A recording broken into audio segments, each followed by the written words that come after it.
So I'm going to call the meeting to order. Thanks, Cape Ann TV for recording. Public comment. Do you have any public comment? I had a question. I don't know Sure. if it's there.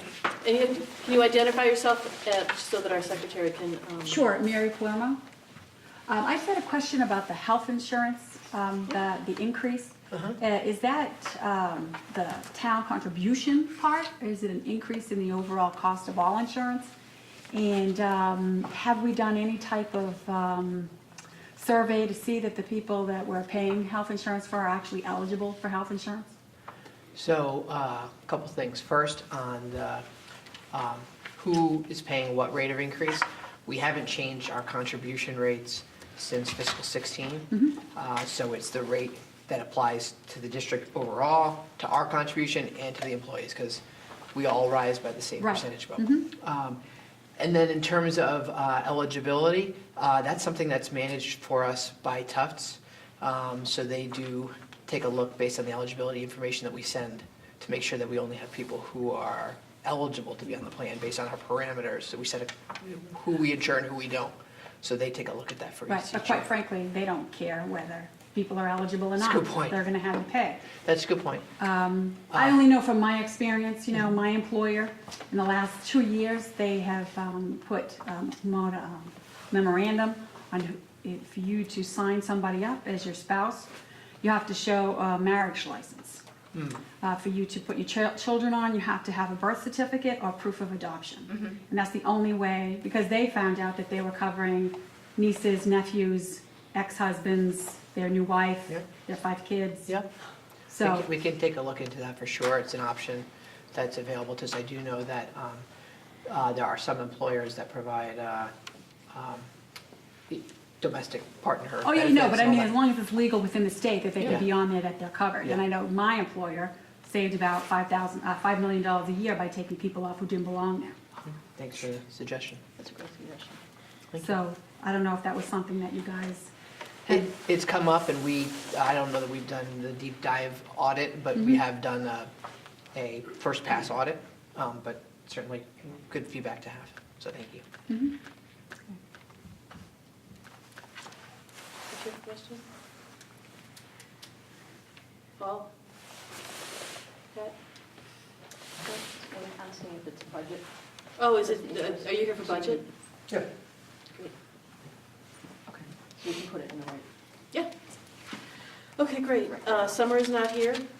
Summer has it off this point. Okay. Yeah. Chairman's report, I don't have anything to report. Warrants, can we, can I have a motion to approve the consent agenda? So that's minutes and the warrant. Can I ask a question on the warrant? Sure, why don't we do that after discussion? Got it. So, motion to approve? I was not here for the G6 meeting, so I need to abstain on these minutes. Same with myself. Okay, we're good, we'll still be good. So you, motion to approve? Motion to approve. Second? Second. So Wolf and Erdman, discussion. The legal fees. I noticed that those are roughly double what we had forecast. So can we talk about that a little bit and where those are coming from and kind of the story behind that? If we can, I don't know if the privacy laws surrounding those. Well, we can't talk about any people involved, but we Right. can talk about what the money is being spent on, because Avi was great. I asked him to itemize the latest bill. And this is a bill that falls under student services, so just a reminder, we have 2 attorney teams that work for us, one on labor and personnel, and that's Stoneman, Chandler, and Miller. They're technically the school committee attorney, and then we have our attorney for student services and special education, so special education, 504, homelessness, and everything else that goes under that umbrella. So long story short on the latest legal bill is if you looked at the itemization, I would say, and you can fact check me because you look at it more regularly than I do, the typical expenses associated with special education 504 are in the normal range. We have some spending associated with policy development and follow-up with OCR requirements. And the bulk of it is being spent on review and redaction for freedom of information requests. And that falls under the Public records. special ed. It does because of the nature of the requests that are coming in the profile of the student, we're doing the records request for. So we are a public entity. I don't want to go too far. Right. It falls under student services because But it's a double. I mean, it's more than it's a double. double. So the reason why is this. Everyone's entitled to a student record. So there's a student record, and then there is the Attorney General's Office Freedom of Information Act. So we're a government agency, so we fall under Freedom of Information Act. We're a school, we fall under student record. Access to the student record is typically free, particularly if you ask for one for the first time, or if you're transferring schools and you're applying to colleges, you have to apply all that. We do charge when we get multiple requests for duplication fees, and those fee requirements are monitored and set by the DESE. There is no cap on what can be charged for a student record. Then there's the Freedom of Information Act, and we've had experience with these in the business office, which is basically a public records request. They could request all of the financial data on what all the teachers and staff make. We would have to produce that as long as it was reasonable and we possessed those records. So what we're getting in an accompaniment to a student records fee request, we're also getting a Freedom of Information request, which requires us to mine our entire database. So Steve Quietek, the network manager, uses our Barracuda system, archiving system, to go through everything to find any association with a family or student name. Which means if I wrote an email to Avi about 2 or 3 different items that I was dealing with in the week, if a name surfaces in there that's searched for, then we would have to go through all of those documents to ensure that it wasn't coupled with any other information. So before I turn a public record over to you for the Erdman family, I have to ensure there's nothing about the Bodwin family or the Urbis family or the Reardon family in there, because then I would be disclosing information about another student and breaking that privacy right. So Steve pulls all this information and he gives it to the lawyers, who then have to Go redact it, through and and that's redact where it. all that billable hours, that Yes. $20,000 worth of billable hours goes? Yes, But it wasn't 20, that wasn't, it was that, $10,000. 10,000. So, So, and there can be multiple Freedom of Information requests from the same individuals. you're kidding me. There can be, yes. To what end? I think we're going to do some investigation to what end.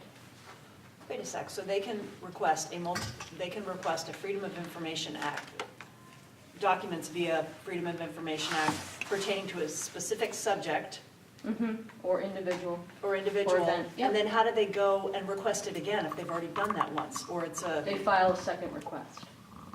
because they So didn't you- get what they needed so the I- first For a time? different So you topic. could ask me, Different topic. A slight okay, that's why I was revision or like, like tweak okay. it somehow, slightly different phrasing, Got it, you know, same general milieu, but maybe a different right, aspect of it. right. So we can't recover any of those costs from the requester? we can, and they're capped at, is it 5 cents per copy for a Freedom of Information request? And the time it takes for the lowest paid person in your office to do the necessary work to compile and put together the report. So it's capped at $25 an hour. So you can't recoup legal level fees. And in these cases, I think it's prudent to have a legal review of the documents before they go out. So at what point do you recoup Steve Quietek's time? Do you have to wait till the case is settled?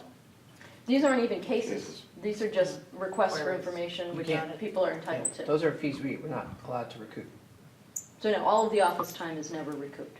Got it, And okay. some files are in excess of 5,000 pages. Right. There's no, wow. So I Okay. think what we'd like to do is probably do some investigation with the Attorney General's office to see if there's any recourse or how other districts in these situations handle it. This isn't something that's happened a lot. Has this happened in the past to the extent that it takes up the legal bill so much? It has not. So this is a new thing? It is a new phenomenon, yes. What's the point?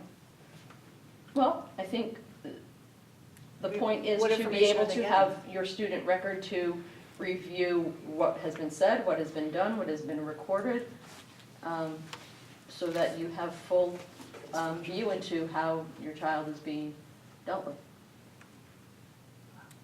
5,000 pages. I think that, you know, the older the student gets, Sure. the bigger the record is, the more the email file Right, is. thank you. So this Yeah. isn't, yeah, this isn't a new piece to the puzzle for us. And that's why I asked for the itemization. So it's not, again, if you look at kind of the basic components of what we spend legal for, consult on mediation, BSEA issues, if we're dealing with any of them sometimes. If families choose to bring an advocate or an attorney to a meeting, we always ask that the team chair or the principal also have someone there to represent. Those, I believe, I would say are in typical range. And it's that other piece that's really Atypical. atypical. Okay.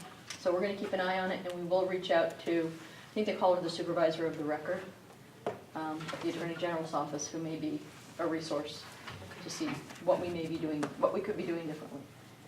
Thank you. Did you have something else? I guess,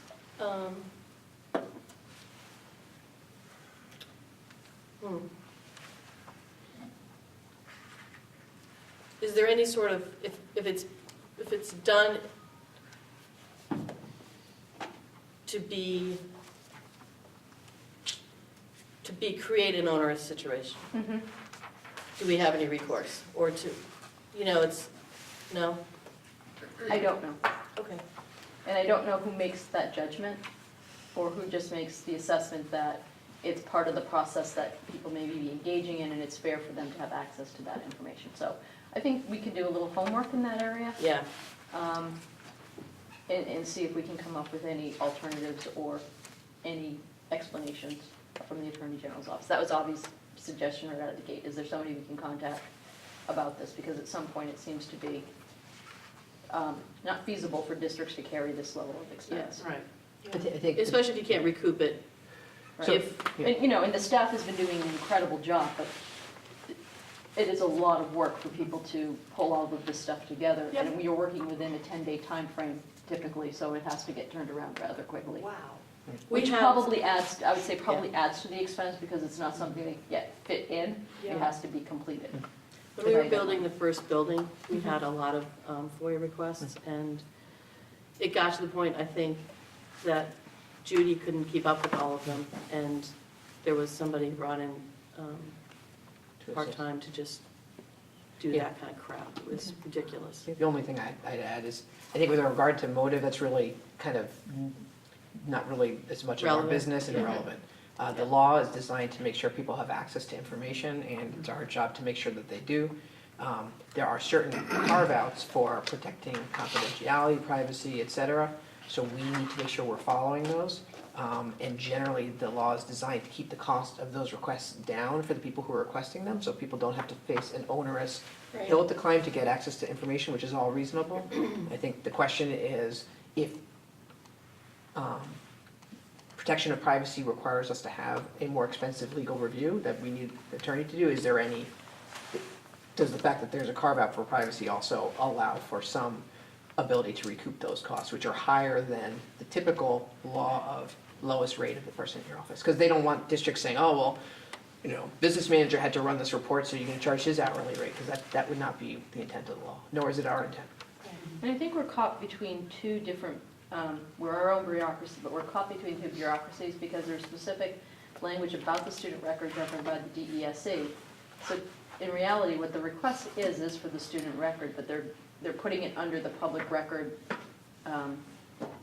silo, and that invokes a different set of rules. So maybe the DESE is actually a place that could give us some assistance in terms of we are working with the attorneys, and we're following their good advice on how to process these, so I think we are very much the letter of the law, but it does seem like we should be able to treat it as one or the other, but not have to treat it as both, because in several of the requests, we've gotten the duplicate requests at the same time, so the student record and FOIA is asked for in one, two separate letters, but one point of contact.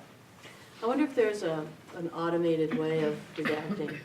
We're doing, machine learning. I just wonder if there's a way of, yeah. But if Steve could look into that, I mean, okay. Okay, so all those in favor? Aye. Aye. Opposed? Abstain. Abstain, so Reardon and Warnock I just abstain. abstained from those 1 minutes, Yeah. except the warrant and the minutes for the meeting Okay. that I attended. Okay, subcommittee reports. Building committee, we submitted the PSR, and we got some feedback from the state back. We're having a meeting on Friday, I think conference we're gonna be call. bumping that to Monday. Okay. A conference call to go over, what was that discussion we're having on Monday? We're supposed to be doing a preparation For Tuesday's before meeting. going before MSBA on the 14th. Oh, okay. So to be perfectly honest, I don't know that you've looked deeply at it. I haven't because we've been working on Yep. some budget pieces and trying to wrap that up before we start next Okay. week's work. Okay, and then we have a meeting next week, the 13th, and I'm not really sure what the agenda is on that. Do we know what we're talking about on the I 13th? do not know yet. Okay. They usually reach out midweek. haven't Yeah, and they? I think we're gonna start talking about this construction manager selection. I think that that's kind of what Steve was sending around, right? There is, yeah, we're going to have a procurement process coming down the pike for getting construction manager and making sure that we have a workable small group to just handle bid specifications, much like we did when we did the OPM selection process. Okay. So we don't have to edit that large bureaucratic document with a team of 20 people. Okay. It's just not as efficient. Great.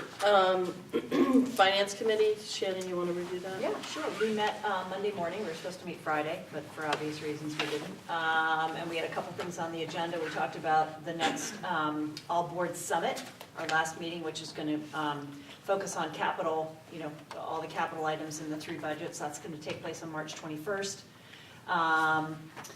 And I believe we have a meeting prior to that to just kind of tighten up the agenda. And we talked about the fiscal 19 budget, so I won't take away Avi's thunder on what we talked about, but Just there's some quick good news question. there. That Yeah. meeting 2 weeks from now is going to be an all boards meeting? That's the 21st. 21st, Okay. March We have 2 21. meetings that week, Tuesday and Wednesday. Okay. Did I miss, or has that been scheduled? That's the capital meeting. We That's talked, the we were gonna all-board take the summit. numbers and Gotcha. plug them into the models that they had shown Yeah. at that other meeting. Okay. That was that. I'll do, Yeah. Julie has been good at reminding me to do a spring calendar of all of the extra meetings that we have. Okay. Mhm. So I'll get that hopefully by the end of the week. And we talked about the building project, and he just touched on that. Let's see what else. The bridge, we've got 2 bidders. I won't even say any more about that. And then quickly, we touched on Parks and Rec and their needs and how that dovetails with the new building. So I think what we decided going forward is Greg and Cheryl are gonna sit down, identify exactly what her needs are, and then Cheryl, I think, is going to make a presentation to the building committee and talk about what exactly she needs in a new space. And we talked about safety and health and community, and talked about kind of what the efforts are on that front, and talked a little bit about leveraging all of the resources that the Y has to offer. So I think we're gonna look into that a little bit. Not we, but, The 2 towns. yeah, the 2 towns and the people that are sort of heading the health and Yeah. wellness effort. And that's it. It was a pretty quick meeting, an hour. Mhm. The quickest one to date. Yeah. So that's about it. Did I miss anything? Policy communication? I don't think we have met since last. Yeah. We haven't met since No our last report. report. The negotiation? We have a date on the calendar. The 14th? March 14th, we're having a meeting as a whole group to start negotiations. Excellent. My calendar. Okay. Do you want to, under elementary facilities, do anything formal with the CM at risk? Oh, that's right. So, Avi, do we know what the language we have to, that we need to use for that? So, we have to submit to the Mass Building Authority, School Building Authority, that the school committee agrees with the school building committee on going CM at risk. You remember that we talked about that and some of the advantages of going CM at risk, we'll earn 1 percentage point, or 1 point, right? I don't want to say percent, 1 point. It's a percentage point. It is a percentage point. And because of the site constraints over there and our interest in having somebody on board early, And throughout. throughout, the school building committee voted unanimously to go CM at risk. And there was no one really on that committee who argued otherwise, even though we begged someone to take that side. Avi, do we have that slide? We do, if I could get the, Do you want me to just move to the side? So what we need is the school committee to also vote to confirm that we're going CM at risk. So CM at risk is the method we want to use in terms of a construction manager for the school building project. And the school building committee voted unanimously on that Right here. probably a month ago, 6 weeks ago. So the school committee has to confirm that vote. It's only Yeah, one I'll get slide. it. Sorry.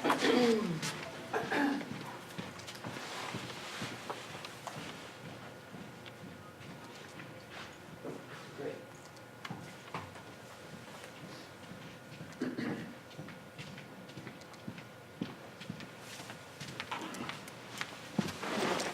So this is,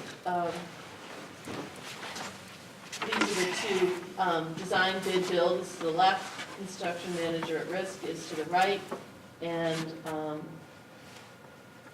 what our building committee decided was to go with CM at risk, just because of those reasons of site.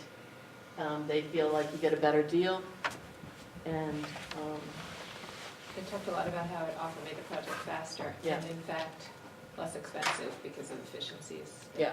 And the expertise. you get The a, expertise and the Risk management. efficiencies, and the CM at risk is responsible Yeah. ultimately for how the Right. project goes, what it costs, if it's on time, and that's their job. That's what they do, and they want to get hired to do it again. So, they're motivated to have it be on budget and on time. So if it's not on budget on time, for some reason the CM screws up, what are the ramifications? they eat it. They have a Therefore, it's guaranteed, it. That's the risk. yeah, they have a guaranteed maximum price is what comes with the CM at risk. Typically, to not put themselves at risk, they're gonna put that number a little bit higher, so that's why you'll see lowest theoretical costs under design bid build.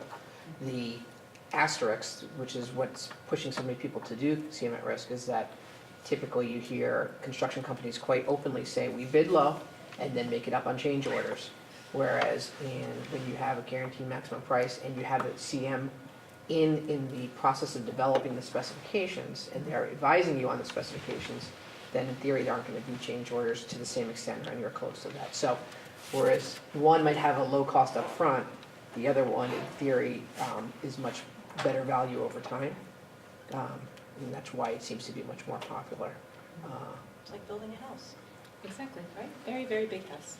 So, so can I have a motion to approve the building committee's recommendation to go CM at risk for this Memorial School building project? So Second. That was Erdman and Reardon. All those in favor? Aye. Opposed? Abstain? Great, thank you. And do I need to sign something before I leave? Do we need to sign anything on that? Or does Steve just need to have the minutes? I think we just need our attorney to sign it, and I think we'll be fine with that. Okay, great. Pam, superintendent's report. okay. I'm just going to do this because I just have to look at my notes and it's in my email and I'll just pop I'm them. triple checking that, by the way, just in Yeah, my network got cut out. So just wanted to go over a bit, or just check in with you on safety. I know we've been barraging everyone with safety emails of late, but we just wanted to make sure you were clear on kind of our whole safety plan structure and how it intertwines with the towns. And we've certainly gotten some feedback along the way, so we've identified some areas to work on. Just so you know that this is, I feel like when a horrible event like Parkland happens, it shines the light on safety planning, and everybody wants to know what you're doing, but we're doing it on a very regular basis. We meet quarterly as a district leadership team with the town leadership and safety planning. So there's a 4-time-a-year session where all of the district directors and principals, Avi and myself and Jay, as building operations, meet with the chiefs of police and fire, and also Tom Kia, who has been a really strong supporter of ours and a big help in safety planning along the years. He sits on the town-wide safety planning team for Manchester, so he started back on this project with us, back in 2011, I think. So he works as a nice intermediary between the town and here, and brings a lot of knowledge to the process. So we typically meet in August and then December, April, and meet on that cycle throughout the year. In the summer, we plan our drill schedule and basically set what our goals are for the year. So back in 15 is when we went down the road of investigating Alice. I think there was some apprehension after Newtown when people were jumping into it rather quickly. We were a little slow to make the determination that it was a good fit for us because if you recall, there was a lot of kickback initially and people jumped in very heavily with the single component of fight. There's a counter component to it where if you are in a situation where there's an intruder and all else fails, you should try to disrupt or counter that person's actions. And I think that did not put a very good taste in people's mouths from the get-go, and I think we were cautioned to go slow and to make sure that this was something that was a fit for us. So by 15, I think all chiefs and all principals agreed that we should design it to be developmentally appropriate and use lessons learned from other communities, but go down this road. So in 15, we trained, 15, 16 was the first year we introduced it to staff. And it started with a summer training with the chiefs of police and leadership team here in the summer, and a determination based on that training, how and if we should continue to roll it out. We did continue to roll it out. We trained staff in 2 phases that year. One was very similar to how we've treated the situation with the high school students. It was kind of like a classroom introduction and overview of what it is, with actual practice scenarios with the police department in the spring.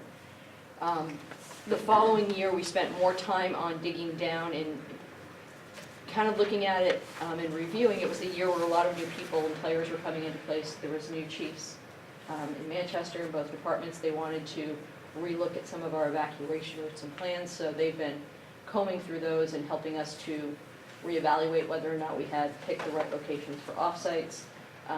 In fact, I know both Trish and Joanne had put out an email this week explaining that our new offsite has moved from the church on Lincoln Street over to the Essex County Club. And we did a lot of planning last year for how to manage, and this planning actually goes more toward police and fire. How do you manage kids with special needs, adults with special needs, or disabilities? So that's some of the work that gets done throughout the year, and the goal this year was to introduce it to the high school students. I think one thing that has been of concern is how do you answer the middle school need? And I think we've heard it very clearly with feedback from this round, which is the middle school, I would say, from the feedback that I've gotten, is the group that feels the least prepared for this type of a situation. And there's probably a number of factors that contribute to that, but our goal now is to obviously get them to a point where they feel comfortable, and then they can communicate to the kids with a level of comfort so that the students feel reassured. Unfortunately for us, our planning schedule had us with a March training session for all students, and it fell after the horrible event, but it's still on the books and they're going forward with it. Weather's going to probably throw another wrench in the plan, but they've already set a fallback date to Monday. So I think... Can I ask you a quick question on that? The Sure. March training is for all the kids in this building or just high school? All the kids in this Okay. building. Yeah. And I guess I kind of diverted from where I was going with my original thought. I think the original feeling was that at the elementary school, the mode of operation is that the teachers are trained and will execute the plan, and the students are only ever really experience a lockdown situation or a stay put, and that's usually done very gently with there's a squirrel in the building, there's a bat in the building. So something that isn't going to elevate them, but allow the teachers to just practice keeping them in place.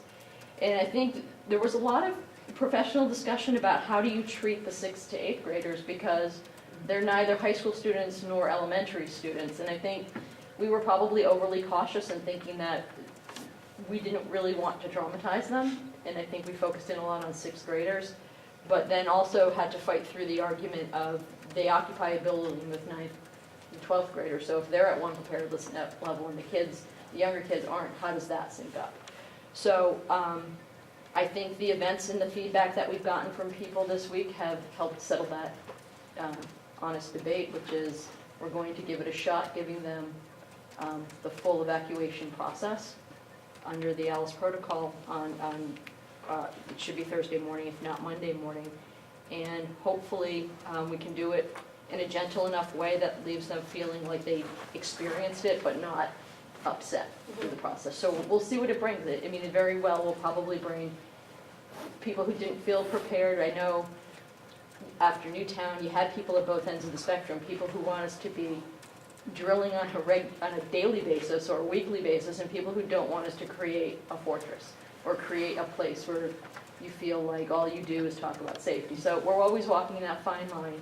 But in talking with the chiefs, I think they feel that they know what they need to do in a situation and that they have access to the building to train when they want to.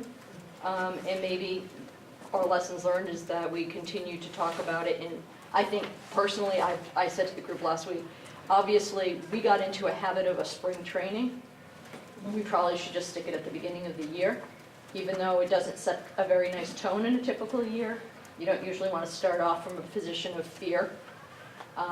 It may make parents and teachers feel more comfortable that at least step one in the process has been completed by the end of September. When are school bus drill, emergency evacuation drills? Those are usually in the fall, I thought. The classic evacuation. The middle school does a lockdown fall. Yeah, and- I'm saying just I even mean, like, the elementary school does lockdown fall. I meant like the fire drills in the school bus. They're random, But I mean, even school bus fire drills, I always thought were in the fall. typical. So, kind of, That's fine. yeah. So, I went to that Alice night, which was, I think. Oh, yeah, I forgot we did that. Which was, Yeah.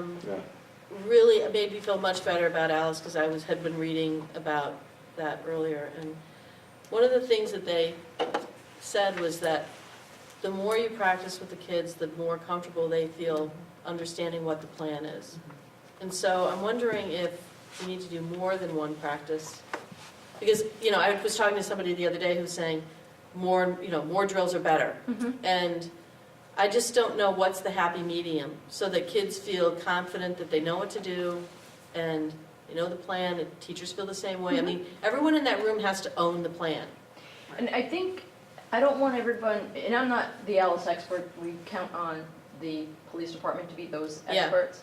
I think the plan there is no plan with Alice, and I think that's the plan, which is under lockdown, you're trained no matter what, you stay put. You stay in that room, you huddle in the corner, and you wait. Under Alice, it's more of a decision-making process, and it's a live scenario situation. So if there's an intruder in central office, this entire building should be out. Right. And it's our job in central office for somebody to get to that phone and announce to the whole building there's an intruder in central office. So in that case, that's an easy one. That's a basic evacuation out of a door. So if somebody comes on and says there's an intruder in the 7th grade pod, Right. there's no script for that. Right. You're in lockdown until somebody announces that the intruder is now in the B wing, and then you can go. So I think it's getting comfortable. I think what the intent of the comfortability was getting comfortable with knowing that you're going to have to make, especially for the adults, that you're going to have to make on-the-ground decisions about using your best judgment in the information that's before you. And I think that is always going to leave a sense of, for some, depending on what your personality is, there will be people that will never be fully comfortable with that. Sure. So lockdown's very comforting in one way, in that you know what to do and you just execute. The other is empowering in that you have options, but could be discomforting in that you're not going to know what those options are until they present themselves. So I think the drilling is to get you comfortable with thinking. Yeah. Which is why tabletop exercises can be effective for this, and it's not always just running out the door Okay, to the country club. okay, Yeah, that's all I'm trying to say. Yep. It's more the thinking, problem-solving yeah, process and staying calm in a situation. So okay. we, So that's happening more than the big, we did the first phase of that in the fall. okay, And like I said, the feedback is very clear. The middle school has been through transition and is not feeling like they are in the same place Yeah. as the high school, but they're committed to getting there quickly, and Joanne has heard that and has taken it on and is working hand in hand with Tricia to make sure they are on equal footing. okay. You know, in talking and meeting with the staff at the middle school, they presented a lot of ideas that I think come out of this post-trauma time period. And I think there are things that are beyond just the school to make decisions on. So there's a question as to whether or not we would like to go to, should we consider metal detectors? Should we consider security guards at the front of the school? I think the middle school feels like the natural traffic pattern leads you to the middle school. So in the high school, classrooms are a bit removed, so I think they're feeling a little vulnerable. So design of the building, there's concerns for some that the library has too much glass. So we're looking, you know, those issues are bubbling up as concerns, and I think they have to be discussed with the safety personnel to see if those are really resolvable. Part of the thinking. It's part of the thinking. You know, we are a community building. I think we worked really hard over the past 8 years to be welcoming and wanting parents to come. And if you have to drop off your lunch, that's fine, and we welcome you here and you're part of what's going on. And we have tons of things going on after school that has people coming and going. So one of the questions is, should we be in total lockdown into the evening? You know, never open those doors, never unlock them. I don't know how we handle community events in that situation. So that's a major community culture shift. So I think we have to do what we can immediately to give people more resources to feel that they have what they need for the in-the-moment decisions, and continue to have conversations about, more broadly, what do we want to communicate by those types of steps, Yeah. you know? I think, having said all of that, I think we should do something. And I understand that, Alice, there is no specific plan, but I think we should do something twice a year, whether it's a conversation, whether it needs to be something organized that incorporates the kids and the adults. And I think if we have something in place twice a year, that makes a lot of sense, because this is, I hate to say it, but this is an ever-fluid situation. Things are always changing. Methods, I think, are always changing. You know, we weren't talking about Alice around the same time. I think we were talking about the tragedy at Sandy Hook. So I think if we have, you know, twice a year, something, reverse that, something twice a year, I think that leaves us That's easily to done. flexibility and gives people a comfort level. Everybody, community, parents, kids, adults, You're saying when you say the adults, you mean the staff and the students? yes, Yeah, well, staff, and with communication to the parents. absolutely, yeah. So there are those other questions that are about the building itself and, you know, the question of the SRO, I know that came up. Yes. That's come up several times in small groups, but also, I know that I talked to Chief Silva about it last week. So let's maybe plan on having a conversation about that and what other, you know, is there hardware issues we want to discuss in the school? You know, I've seen those barricades, you know, they have a lot of those on the college campuses, but, you know, what do we want to do if we want to do anything? So typically, what happens is it's two-way communication. So I talked a lot about the district safety team. Then every school has its own crisis safety team that executes the plan and fine-tunes the plan for that building. Here at the middle high school, they meet jointly because it has to be somewhat coordinated. So typically, when suggestions come about hardware or barricades or things we could buy, Yeah, we run that by the chiefs, because the different chiefs will have different reactions to things. yeah, Because some of the things that work, and I know I'm making it sound far more complicated than it probably needs to, but something that will 100% barricaded door, when you look at the probability of what we'll be dealing with, it's probably going to be some type of a chemical hazard or a stay put or something environmental in the area. It could be an attack that forces us to have to lock down. So if you lock down and then police and fire can't get in, Right. I Yeah. think what they do, and maybe we should have them come, because we do defer to them on these matters to guide us, because we are not safety Yeah. experts. I think they look at things in terms of the probability of an intruder attack is extremely low. Yeah. So to spend all of our readiness on that is maybe, it might make us feel comforted, but the reality is we're probably dealing with, more likely to deal with a different type of situation. So you don't want to over-prepare for something that has a lower likelihood. Right. And then set yourself up for The more something common that's ones. more common ones by countering it. So we always bring these ideas to them Yeah. and say, if we get these latches for the doors, is this going to be approved? It's just, you keep hearing this term hardening, but there's, no one is defining. I mean, you could talk to 5 different people that have 5 different ideas about hardening, what that means. I would love to have a little bit more guidance about, you know, what are we doing right? What can we do better?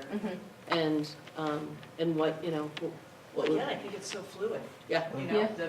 the police chief's opinions might change in 6 months as to Sure. what. Quick question.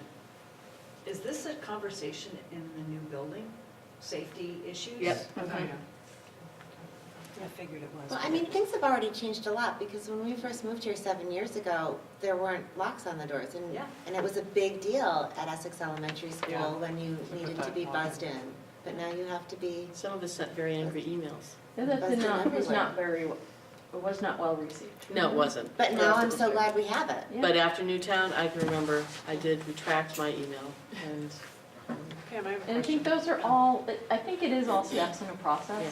And I do feel like, I said at the committee meeting, we need to be the keepers of calm. We can't ever turn away from it. Yeah. We need to know that with probably every act that happens, there's going to be an increase for us to do more. And I think we need to be measured, but be purposeful and respectful of people's need to feel more prepared. So we're there and we're moving there. But you can't help but look back to the fall, and it was, we had the Alice night, and I think we had 5 people. Tonight, we would have 50 people probably. yeah. So I think we feel like we're always walking that balancing act. So inputs from you about conversations you have is very helpful to us, because we're always trying to measure keeping the environment a warm, welcoming, learning environment that tries to filter out some of the negativity of the Yeah. world, but also being prepared and being realistic about what we may be up against. I've cut you off. Oh, I'm no, sorry. that's okay. In these meetings, are they looking at a technology standpoint? And you guys have gotten the thread probably on Mass Association of School Committees about apps such as like Crisis Go, and We have. I'm just curious if anybody's looking at that component about We do. and communications via, I wanted to show you our Apps. interface, but it's only on a cell phone, so I Oh, don't okay. have the hookup. So we use Crisis Manager through School Dude, so all of our safety plans are in an app that's on everybody's phone. Okay. So you've got the lockdown procedure, you've got the evacuate procedure, you've got the Alice checklist, it's all there. so it has like a map of the school and There isn't safety? a, there was a conscious decision a few years back, that's a different, I have a different answer for Oh, that. okay, for school, all right. That we wouldn't be publishing those types of things. No, I mean in the app, just that's going out at the The time. police also have hard copies of things that they keep in the cruiser, and they have maps. The police also, we talked about this with the security camera policy, they also have access to all of our feeds, Mhm. so they can turn on the cameras and view them from their cruisers or from the station. Live. Okay. We've talked about placement of cameras, where to beef up cameras. So we have the information on an app. We do mass distribution, if that's another part of the question. So when we, if you recall, when we went to the Blackboard interface for web, one of the big selling points was that everything is embedded within. So you can do instant alerts through the one application and have it go to your phone. It's very similar to the weather call. It'll go text, phone, posting to the web, and a phone call. And there's an emergency feature that's just going to hit every device that you own. So that's what we use for communications, when we use the Crisis Manager app just to store all the information. And typically at the beginning of the year, everybody's issued a hard copy for the desk. So, but crisis manager, does it have capabilities in the moment of a crisis? Yeah, If you have Like somebody Crisis Go available has to a sort of a yes. push all something points out. bulletin, this is where you head, you know, this is where everybody's going through the building, this is the, Yeah, to be, it's more of a, but like to an be honest, alert. we don't Yeah. have anybody who would be necessarily managing that. Okay.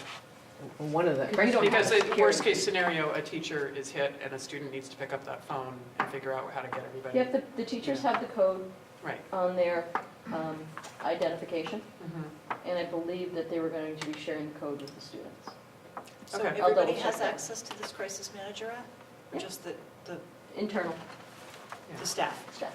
Okay. This is all extremely depressing and sad. I know, Yes. it's horrible to And discuss. the students at Parkland who are now being very vocal advocates have said in response to these hardening discussions about schools, like, you adults are no longer talking about schools, you are now talking about prisons. Yeah. Yeah. And it's awful. Yeah. And this doesn't happen in other countries, and things need to change that don't have to do with making schools prisons. Yeah.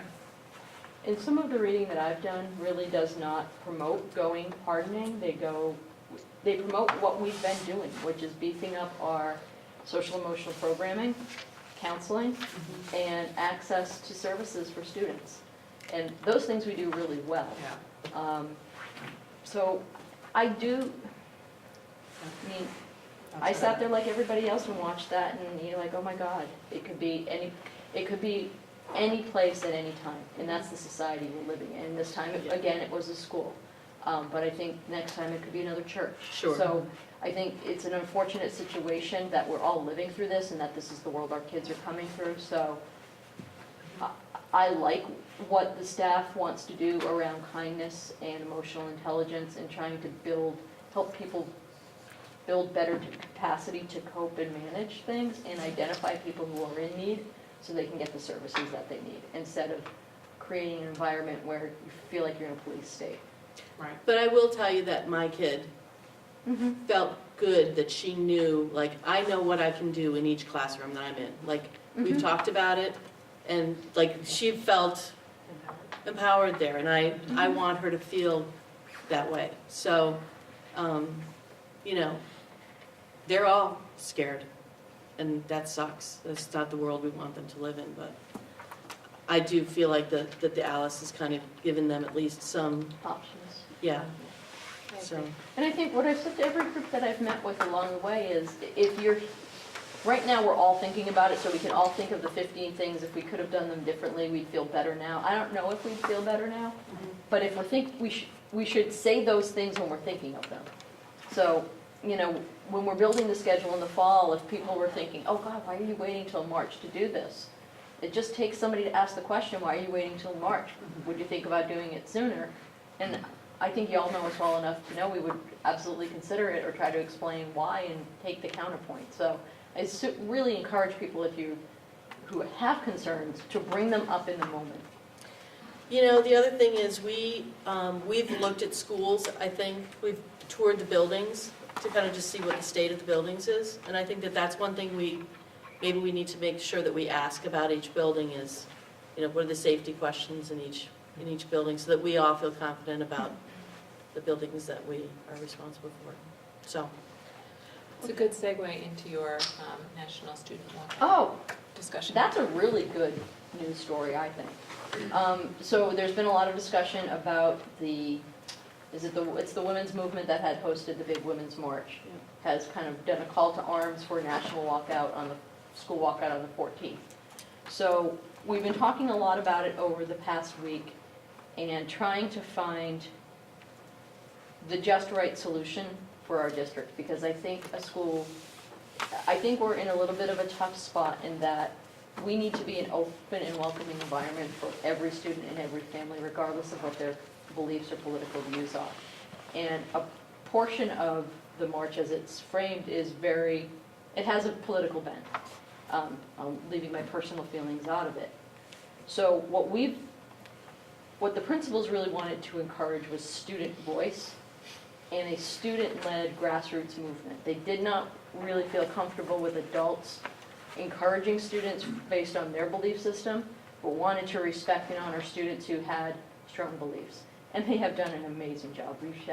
Parents should be very proud of their kids because they have met with Tricia and come forward with a plan that is geared around honoring those lost at Parkland and basically grouping the initiative around student safety in schools.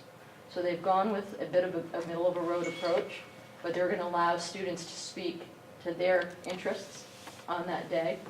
And teachers are going to serve as supervisors and coaches for them out there, so we have a safety presence, and the police will be here to support them as well.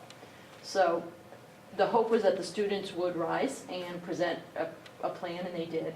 And then they were very happy to work with the middle school students, who a delegation of 8, I think, had come forward to Joanne, and they're going to mentor them and how to organize and set up for the day, so it's also student-run for the middle school. Through our discussions, I think the consensus is that it is not developmentally appropriate for the elementary to engage in the walkout.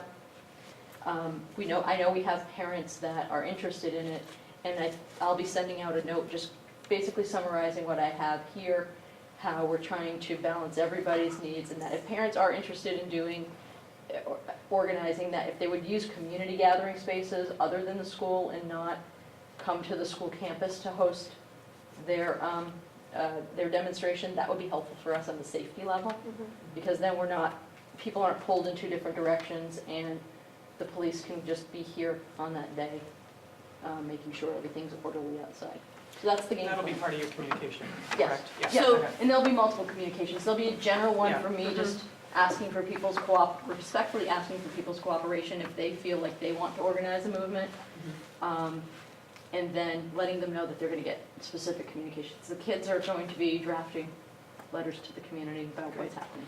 So on March 24th, there are marches everywhere. So if parents want to march with their kids, that's a great opportunity to do that day. Yeah. So you There's don't, also one in Beverly, that the ladies organized. great. So you don't, I'll stay at work, because we talked about this If you today. want, I mean, I think you that- are the school no, it's committee. the If kid- you want no, to but it's the witness our kids' day. kids in action, No, I think come it's- on and no. witness them in You said it's action, the please do. 14th? The 14th is next Wednesday. Okay. It's The next 14th, but the Wednesday, 24th is the march in Boston. 24th is the national. Yeah. kind of- So what's? No, we're here to support the kids. If you'd like Yeah. to be here to support the kids, absolutely.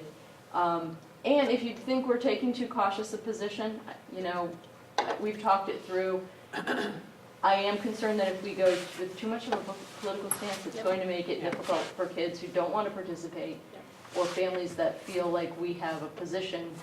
It may make it uncomfortable for Well, them. and I think what's really great is that free speech lives in schools, and I talked to Tricia today, and there's going to be a sign up, so whoever wants to speak as a student and voice their opinions about whatever they want to voice their opinion about, they're welcome to do that. But I think the sign up sheet's a good idea, otherwise they'll be there for 5 hours. But I thought that was a really great component that the kids came up with, is to say, you can say what you want to the group, and so. I mean, it's inspiring to see them I love the organized and fact to that see you what's love happening it. nationally, Love you that. know. So there is good that comes from every horrible thing, I guess. So what is the actual, me, I'm type A, I love to know how things work. What is the actual, are they going to march around the field, and then is there a podium for them to stand up and I'm talk at? waiting How for does- them to tell us. Oh, okay, They'll have to awesome, come and watch. awesome. My understanding is they're going to go out into the field Mhm. and have a moment of silence, and then. That's the Trish. 17 minutes, though, I thought that Yeah, was, yeah. yeah. 17 My minutes. son said that, Yeah. Yeah, Yep. okay, that's The great. details to come. good. Okay, thank you for, And just Figuring it out. also under the safety umbrella, but not often thought of under the safety umbrella, is just the wild weather ride all right. we're on. And I thought I was crazy having to call school off last Friday, but obviously it seemed to work Yeah, how'd out. the solar panels hold up? I think okay. No issues so far. And we lost the tree out front, and we had a lot of power outages, so I think it would have been a disaster had we tried to go. But, whether it was that event or just dealing with Parkland and some other issues that we've had lately, both town safety departments have been incredible. I mean, we all talk and text a lot, and they are very supportive, and it's good to know that we have them as partners, so. Well, and I the don't know. bus routes to Essex would have been ridiculous because both the Causeway and Apple Street were closed. Yeah, and as I So- thought through it, I was getting some feedback, some other It's too dangerous. folks, my colleagues in other districts were thinking of doing we'll be open, and if you want to hold your student home, Mm. you can do that, or you're on your own for transportation. But I felt for us, Essex was probably going to be offline for the day, and it was like, you don't want to run your district with half of it Yeah. being Yeah, That's what I offline. call. that was a good call. Yeah. It worked out. Yeah. We'll see what tomorrow and Thursday bring. You made two friends Your for voice. life in my house Okay, Till July. until July, right? July 4th. all right, budget, Budget. We're smiling. good, I'm glad. We're smiling. So we were teed up to do a whole presentation on phase two. So if you remember, coming out of February, we kind of split the budget season into two, or the budget process into two components this year, phase one and phase two. Phase one was balanced budget to the towns, so cut enough to make it balanced, hit the 3.2 marker and send it forward. But we were left with needing teachers at the high school, 2.2 teachers at Yeah. the high school for classroom, plus the bridge teacher, and wanting to execute rolling the middle school dean, which is the behavioral specialist role, up into a 1.0.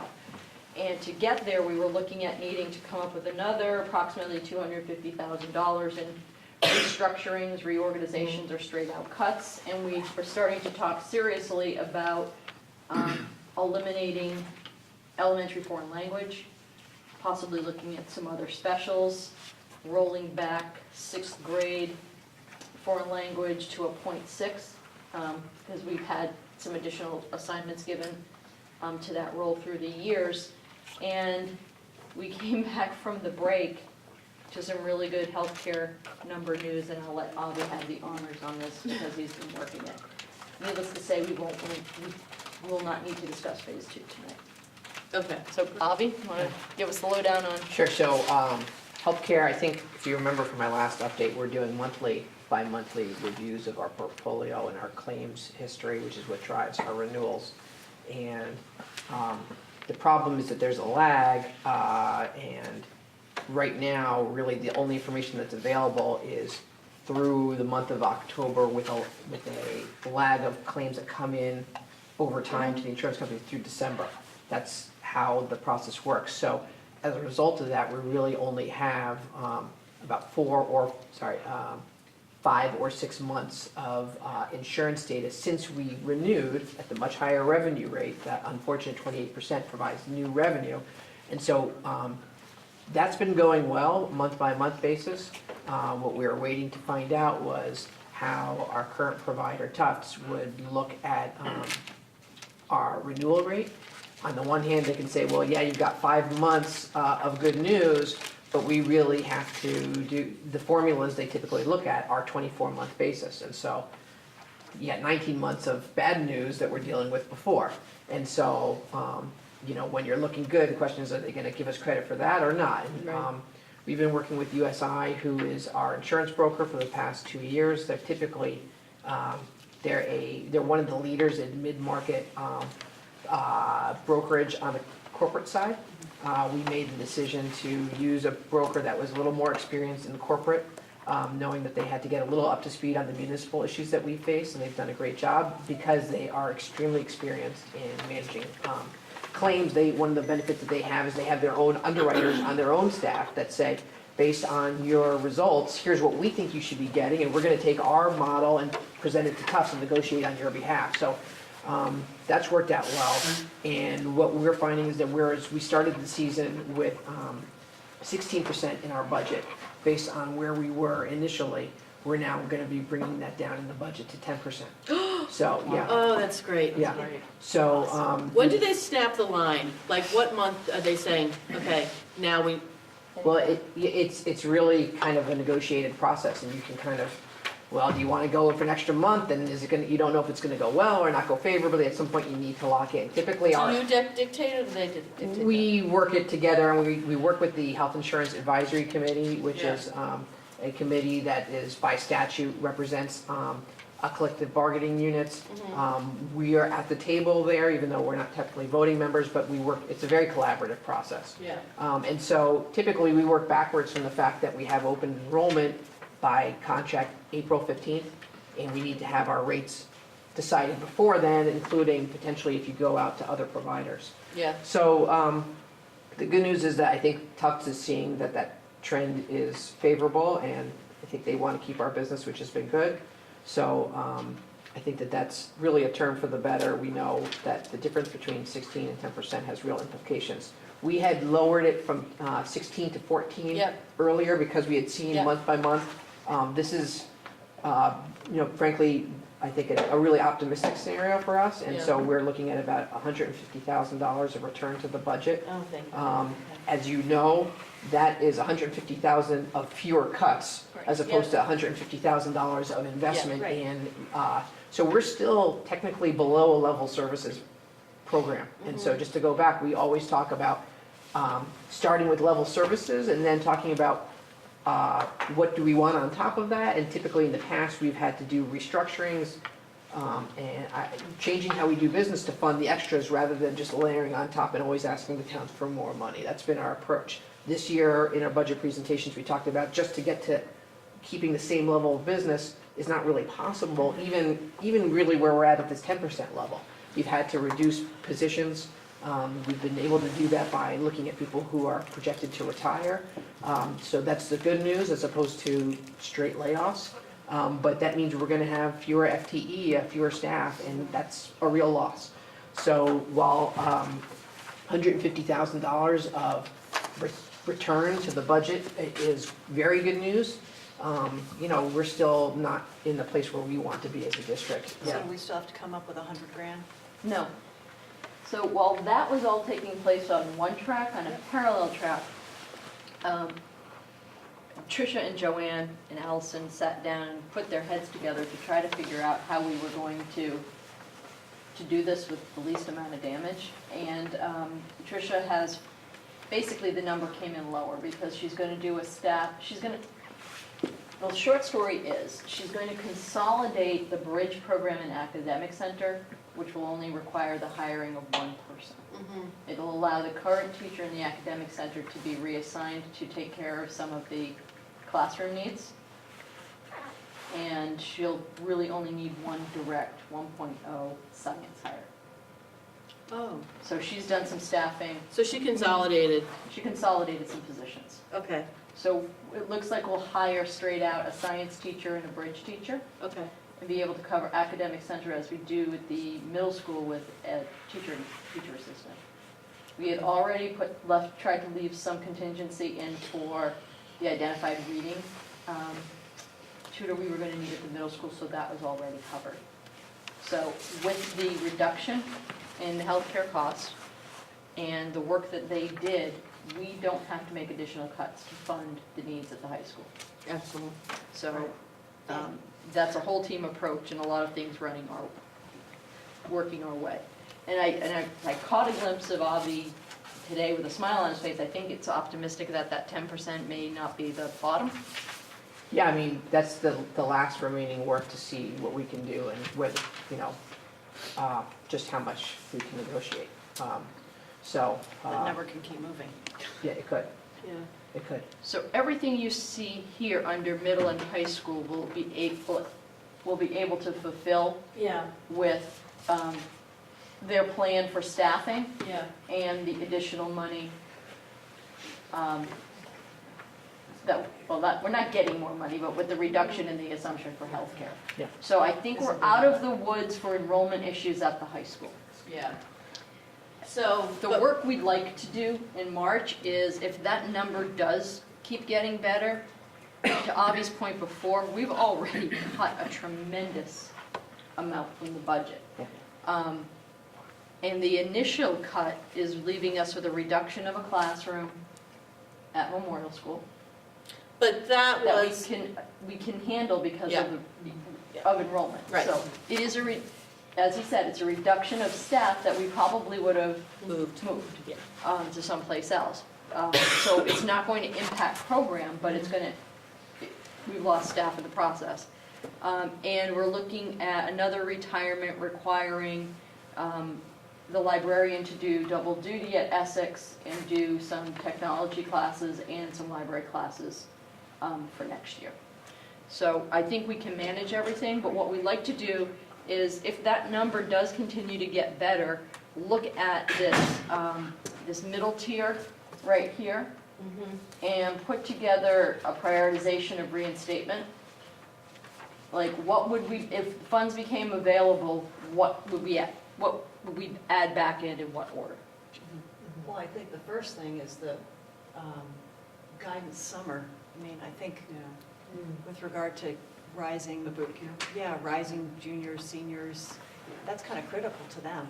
Yeah, and I think maintenance There's a lot- is critical there's a lot too. of people. Yeah. You know. You're right. So, you know, Ken and I also talked about, I just want to throw it out there as a candidate, Yep. the eliminating the late buses, because that to me disproportionately hits Essex. Okay. I think that popped on our list as well.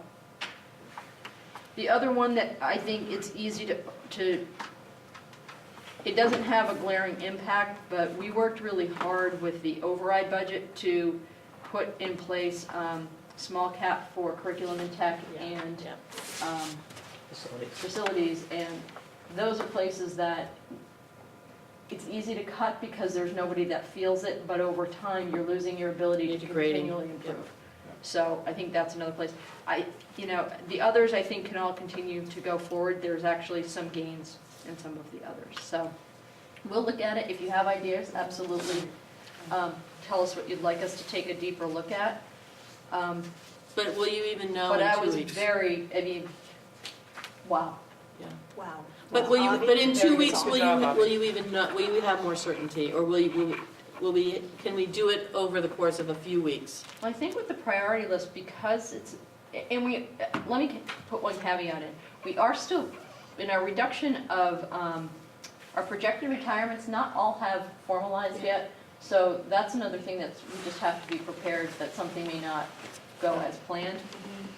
But to your point, I don't think anything on this list has such a, we could work this list all the way up until end of June. Yeah. And if things get a little bit better and a little bit better, you could add one thing at a time. That's why I think if we come up with a priority set, Yeah. you can kind of decide, okay, let's say we decide that summer work is the thing that should come back first. Once you hit the 60 mark and you feel that you have a clean 60 to dedicate, you could decide to bring that back Maybe on. we should put that on the agenda for, Yeah. on its own. Yep, for just kind of next monitoring. Yeah, Okay. and a discussion of how we want to prioritize. Yeah, I think we'll bring a priority list on the 20th. Okay, Our- great. Our recommendation. So, I don't want to talk about this tonight, but I do want to put a bee in your bonnet about this foreign language in elementary schools. I want to discuss whether foreign language and what it is better than coding or something that is technology related, just because I am looking at what college tuition costs. And kids are not necessarily going to school for 4 years and someone's footing the bill. Kids are often putting themselves through school and having skills that are 21st century skills when you graduate from high school, I think is a plus, and everyone's talking about it, and I don't know if our kids have that exposure and those marketable skills that they, Yeah. so I just think it's worth talking about, I'll because sec- Can I second where you're going? And you can if- say it better, yeah. No, I'm not going to say it better, I'm going to say something differently, not so much coding or something, but it is an elective use of funds, and when you went through and said, geez, this was an elective use of funds that we are doing, we don't have to, just raised the question, is there something, we're doing it in some ways because of tradition, because that's how it's been, Yeah. but is there something else that's more appropriate? Given, I've heard from some of the teachers, and geez, there's so many things that we're being asked to do. Is there something more relevant? Especially given that everybody does get a taste of it, or does get. Happy to informed have that understanding. conversation, Yeah. because the conversation we were having in the previous meeting was more about having very bad options for decisions and what's the least impact over time. Yeah. And that's how you got there. I don't think, I hope we were trying to make clear that it really wasn't a value assessment. I mean, because the exploratory nature of it adds great value Yeah. for kids. But when you're looking at dismantling a system and a program to find cost savings to stay afloat, you just go to what, Right. you know, what is in that outer nice to have but not required to have category. So yeah, I think that's a great conversation to have. I think Well, Julie Julie needs must to be a have part an of that opinion. conversation. And is there another way to still deliver that content, but in a different format? Yeah, there's a lot of options. Yeah, so what are other schools doing? What could we do? I'm laughing because you say this is still a sub-level services budget. It feels like this is just beginning to touch on, oh, if we ever do get to think I about know, what we I add know, or back I to know. a level service, like, But I so it's think good that they're thinking early. if we're kind of opening that can of worms, and we're going to do that, and I'm going to do that right now, in terms of the foreign language overall, I think our foreign language program, at least in the middle school and maybe early high school, could benefit from a look-see. At that level. Yeah, yeah, because if we're going to do it, let's do it right. And I know that means resources, but Well, I'm going to Rather- tell you that our kids are graduating with really strong language skills, and my kids, like, yeah, we talked yeah. about that the other day. Ian Martin was asked to tutor, which I will say that into the camera, I could not believe. So, She's kidding, Ian. no, yes, look, he's gonna watch this. They are graduating with strong language skills, so. So it's always good to review programs. Yeah, High school's gonna get a deep dive with the NEAS, Oh, Local right. Association of, Yeah, then we ask. yeah, Which I'm is big. forgetting the end of it Is now. that next Sorry. year? I want to say school committees and it's not. No, it's Secondary, this year. secondary schools and colleges. all right. So she got the timeline bumped a little Yeah, bit, so she we did. To have a focus better on- work plan, but they're gonna come in and look at everything from soup to nuts. You know, it's kind of the high school version of an ELMS. Okay, So we'll have a lot of feedback on the program from there, but I think Is that a mandated thing, or did we choose to do that? it's not mandated. We choose to do it Like we chose because to it do gets us accreditation. Oh, It's typical for high schools to go on a 10-year rotation. There was a bit of a movement 3 or 4 years ago to just collapse NEASC because it was another layer of work with everything coming out of the state, but they retooled everything to make it a little bit more streamlined. So I think it's a valuable process. It's good. And So- we'll get a full report, just like NELMS.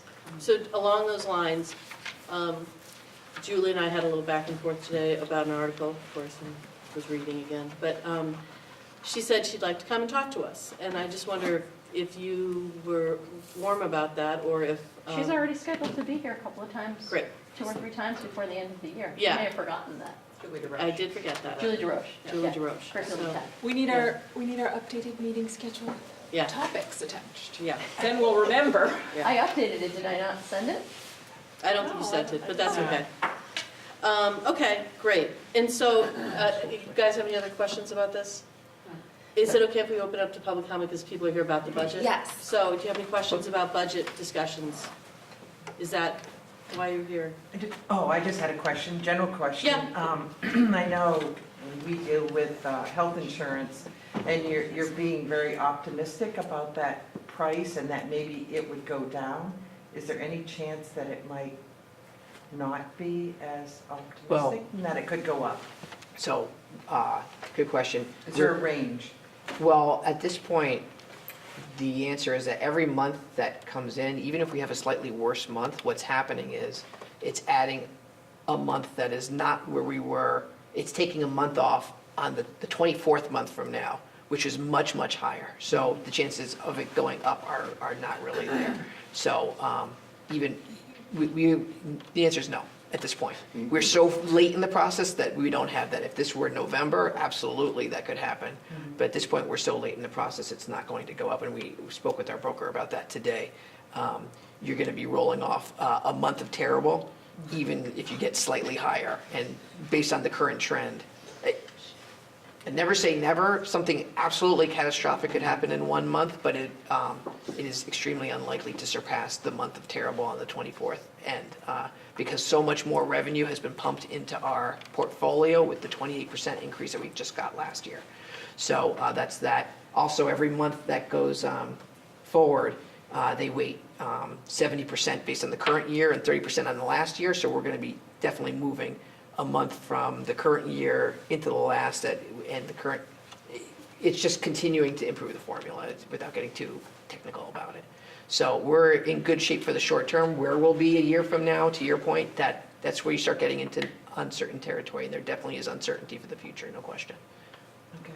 And you would, into next year's, with that in mind, next year's budget would sort of reflect that, that the cost of the insurance would go up? Yes, yeah. For certain. Yeah, we always typically assume, we start with what the trend is in the industry, and we try to get a sense of whether we're slightly better or worse, and based on what happened since the last budget. So that's a change. What do we know that we didn't know then? And then what's happened with our portfolio? So typically, we don't start very low in the budget process, Right. just out of an abundance of caution. And I think in the big picture, we're celebrating the gain we've gotten right now and avoiding having to make any more detrimental cuts.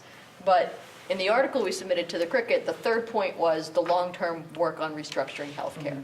So we're just kind of celebrating the moment now, but we mentioned at the beginning of the meeting, we're going to start in on negotiations on the 14th, and this is going to be a key topic, which is how do we build a more sustainable setup? Even if you look at a 10% renewal where we are, in the budget right now, you add that to 28% last year, that's 38% over 2 years. That's 19% per year over a 2-year period. First of all, we've averaged around 6% in the past. Right. Obviously, 19% it indicates that there is something we need to look at very seriously. You can take around the edges with all the phase 1 things that we're talking about, but as we've been saying over and again, you've got to go to the root cause to deal with the issue, and that's something we'll have to look at. In this whole page, in addition to what we did last year, we're still at, under 12 months, having cut over $1.2 million out of the budget. So again, I think we're focused on the work that we thought was in front of us for March, which was how do you cut even more without doing disruption. So we're celebrating that, but we can't lose sight of the fact of how much we've had to do just to get to this point. And that's what the root cause work is going to try to solve. I have a staffing question. Paul Clark, Paul Clark Manchester. from Manchester. At the Essex Elementary, you're losing the staff person by attrition, it's retirement. Is the plan to have the library teacher now be library tech? Yes. And Manchester will continue to have a library and tech, two Yes, positions and I there. think the goal is to get the 3 folks to work together to create supports cross-district. That works because of the size of the schools. So we did a zero-based budget, and we looked at staffing. And for Essex Elementary School to run the program that we have outlined for the district, you need a .4 equivalent for each specialist area. So for art, music, PE is double, so you need more of a .8 or .9. Technology and library to offer the program to students, not the extras of the program that we've built in because we've had extra capacity. You need about a .4 equivalent. So that's why it works on paper for somebody to split duty between the .4 library classes that we need and the .4 tech classes. What we need to do is create, and this is where I think Jenna and Samantha have been, and Sue have talked about getting together to kind of think through how they can all work together to support. Because of the size of the population at Memorial, you need more FTE to service those programs. But there's still a little bit of an overage. So how can we use that overage to support the Essex folks, particularly in the integration and tech support area? We also have tech support aside from, so Jeff BT was good with just basic helping teachers with everyday technical problems. I think some of the thinking is that we're going to use our technicians to be more on-site at Essex to provide support on a daily basis. Who are our So we're going to technicians? work with everybody to create the best possible It's plan not we can. necessary. I understand that if you just have the instruction, if Yeah. you do, because we're talking about from K to 5 now, we're talking about coding. It's a huge part of the program. Mhm. But the other side of it was that the technology teachers provide a lot of support to the classrooms, not just on my printers I make, Mhm. you know, in terms of using technology in the classrooms for help working with the curriculum, those types of things. So I can see that, you know, putting everybody together, if that's workable to, We're going to try. you know. We're going to try to do our best. It may not be the long-term solution, but for the short term, I think we're going to do our best to make it work. Pat, did you have another question? I have one more question. Pat it- Slade, Manchester, you know Pat that? Slade, Manchester. I have one question about the plans for the new school building. With what happened, the tragedy in Florida, have we built in any safety measures into that building plan? You know, and will that affect costs?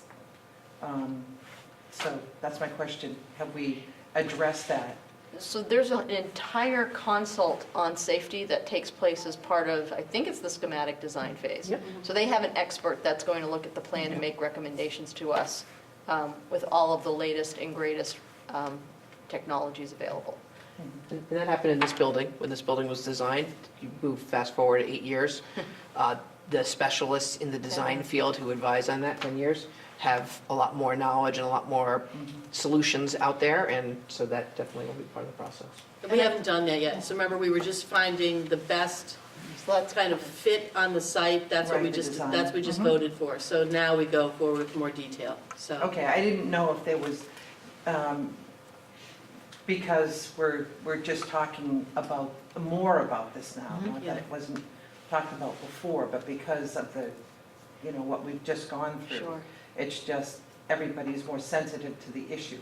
Yeah. And so, I didn't know if there was, if they had a committee that was looking into the whole system and how we would react to different scenarios. For and the if that- for the whole district, or just for planning on building at Memorial?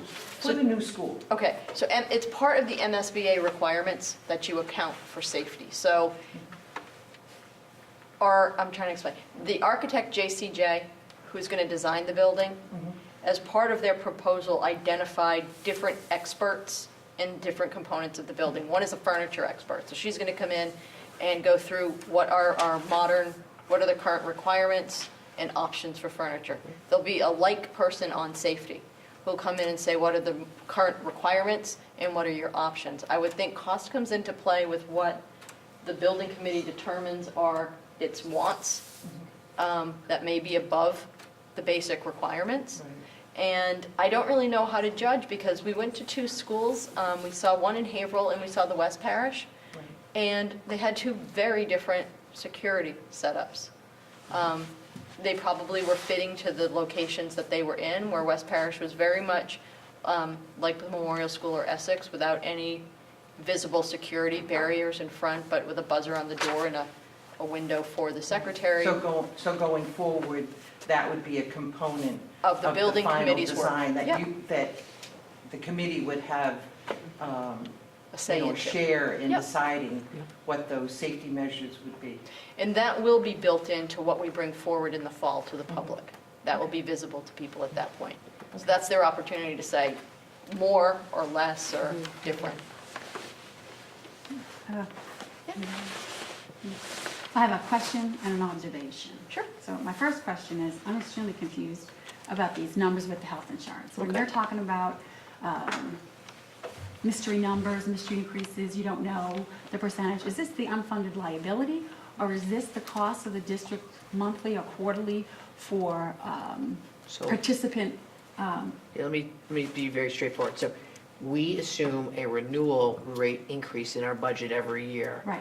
And that gets set typically before the actual contract is signed, and so we have to do some anticipation.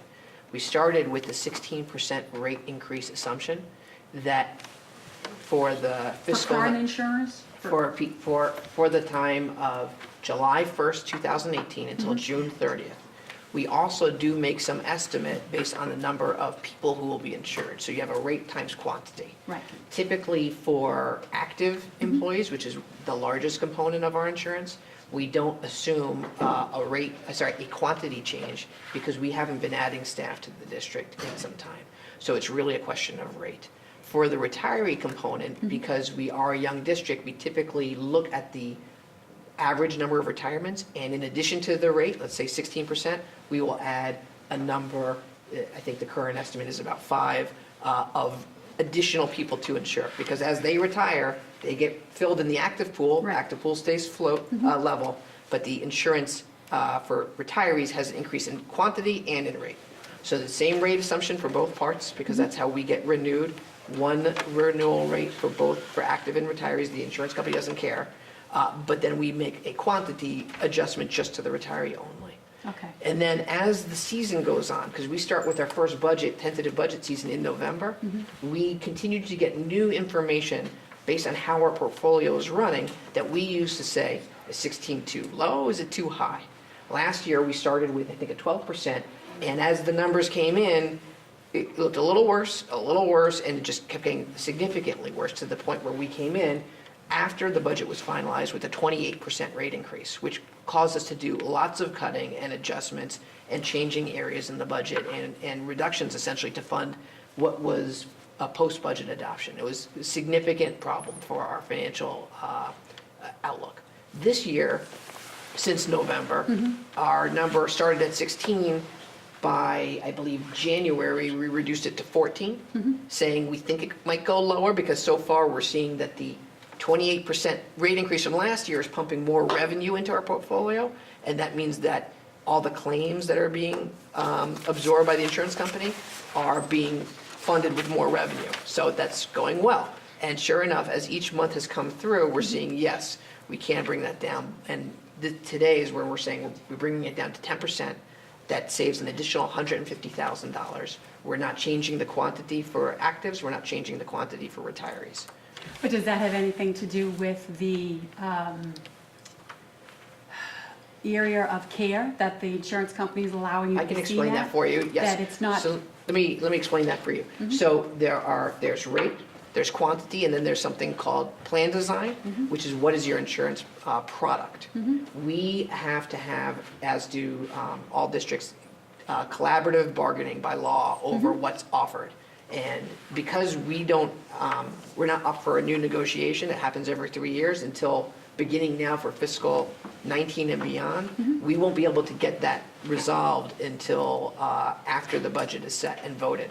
So unfortunately, we can't make any assumptions about plan changes and, for example, cost shifting to an employee and changing their co-pays or their deductibles. However, when we talked about phase 3, we said, knowing that we've had a 28% followed by potentially 10%, we have to deal with that. So that will be part of discussions in negotiations, but that's not going to affect this year's budget because it's just going to come too late. But it could affect this year's budget if the providers in the area, which mainly are, partners facilities, say we're going to increase our rates by 20%.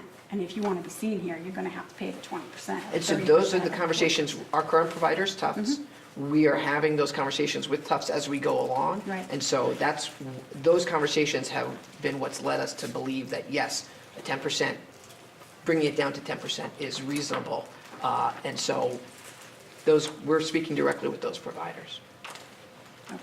Does that answer your question? Looks like maybe not. So I work in the healthcare industry, so I think I kind of have a little bit more of a Yeah. picture. And there has been instances in the past where because they control an area, Yep. they say either you pay our rates or we're going to cancel. Yeah, and so we're in negotiations with them directly. Right. So talking straight to the source about that, about how it impacts us. Right. So I think we wouldn't be lowering this. I'm a conservative person by nature. Right. If I felt like we were exposed, I would say you got to hold it there because there's no real way to pay for it after the fact. That's kind of where we're But in. again, to my opening comment, they don't care. I think what probably, I don't know if we explained this clearly, or even said it tonight, that the driving force behind the increase wasn't the typical rate increases or plan design, it was catastrophic cases. And that's where that's where the confidence is coming in, because the trend and the tracking on the catastrophic cases has dropped off.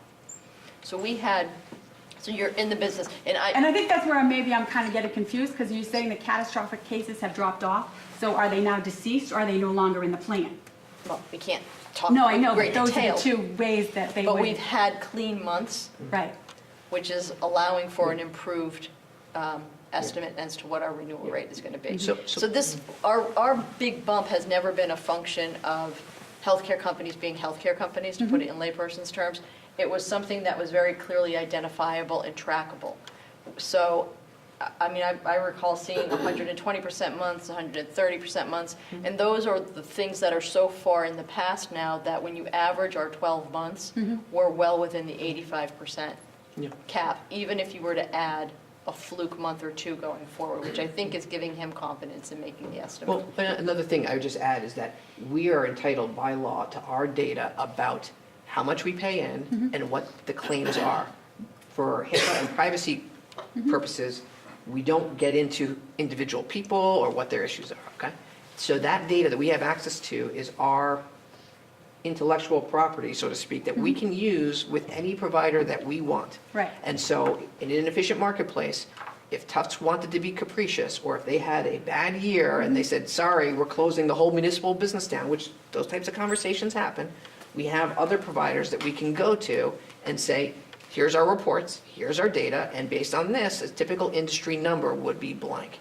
We hire a broker who can say, based on these numbers, if you don't get what you want from Tufts, yeah, by all means, talk to Harvard, talk to Blue Cross, because your data says you should expect this rate of return. They have their own underwriters who can validate that, and they are renewing tons and tons of providers. So they have that experience to say, based on the data, here's where you're running. Right. And it is efficient in that regard. Right. Oh, no, and I do understand that, but our problem in our area is kind of unique. That's not really up to the underwriter. It's up to the facility that controls the cost and controls the care that they're going to give. So I think that's where I'm a little, We'd love to pick your brain if you have advice. Yeah. I can talk to you afterwards in case I'm missing We something. talk to anybody who wants to talk to Yeah. us yeah, about sure, that's their fine. inside lens. That's fine. Yeah.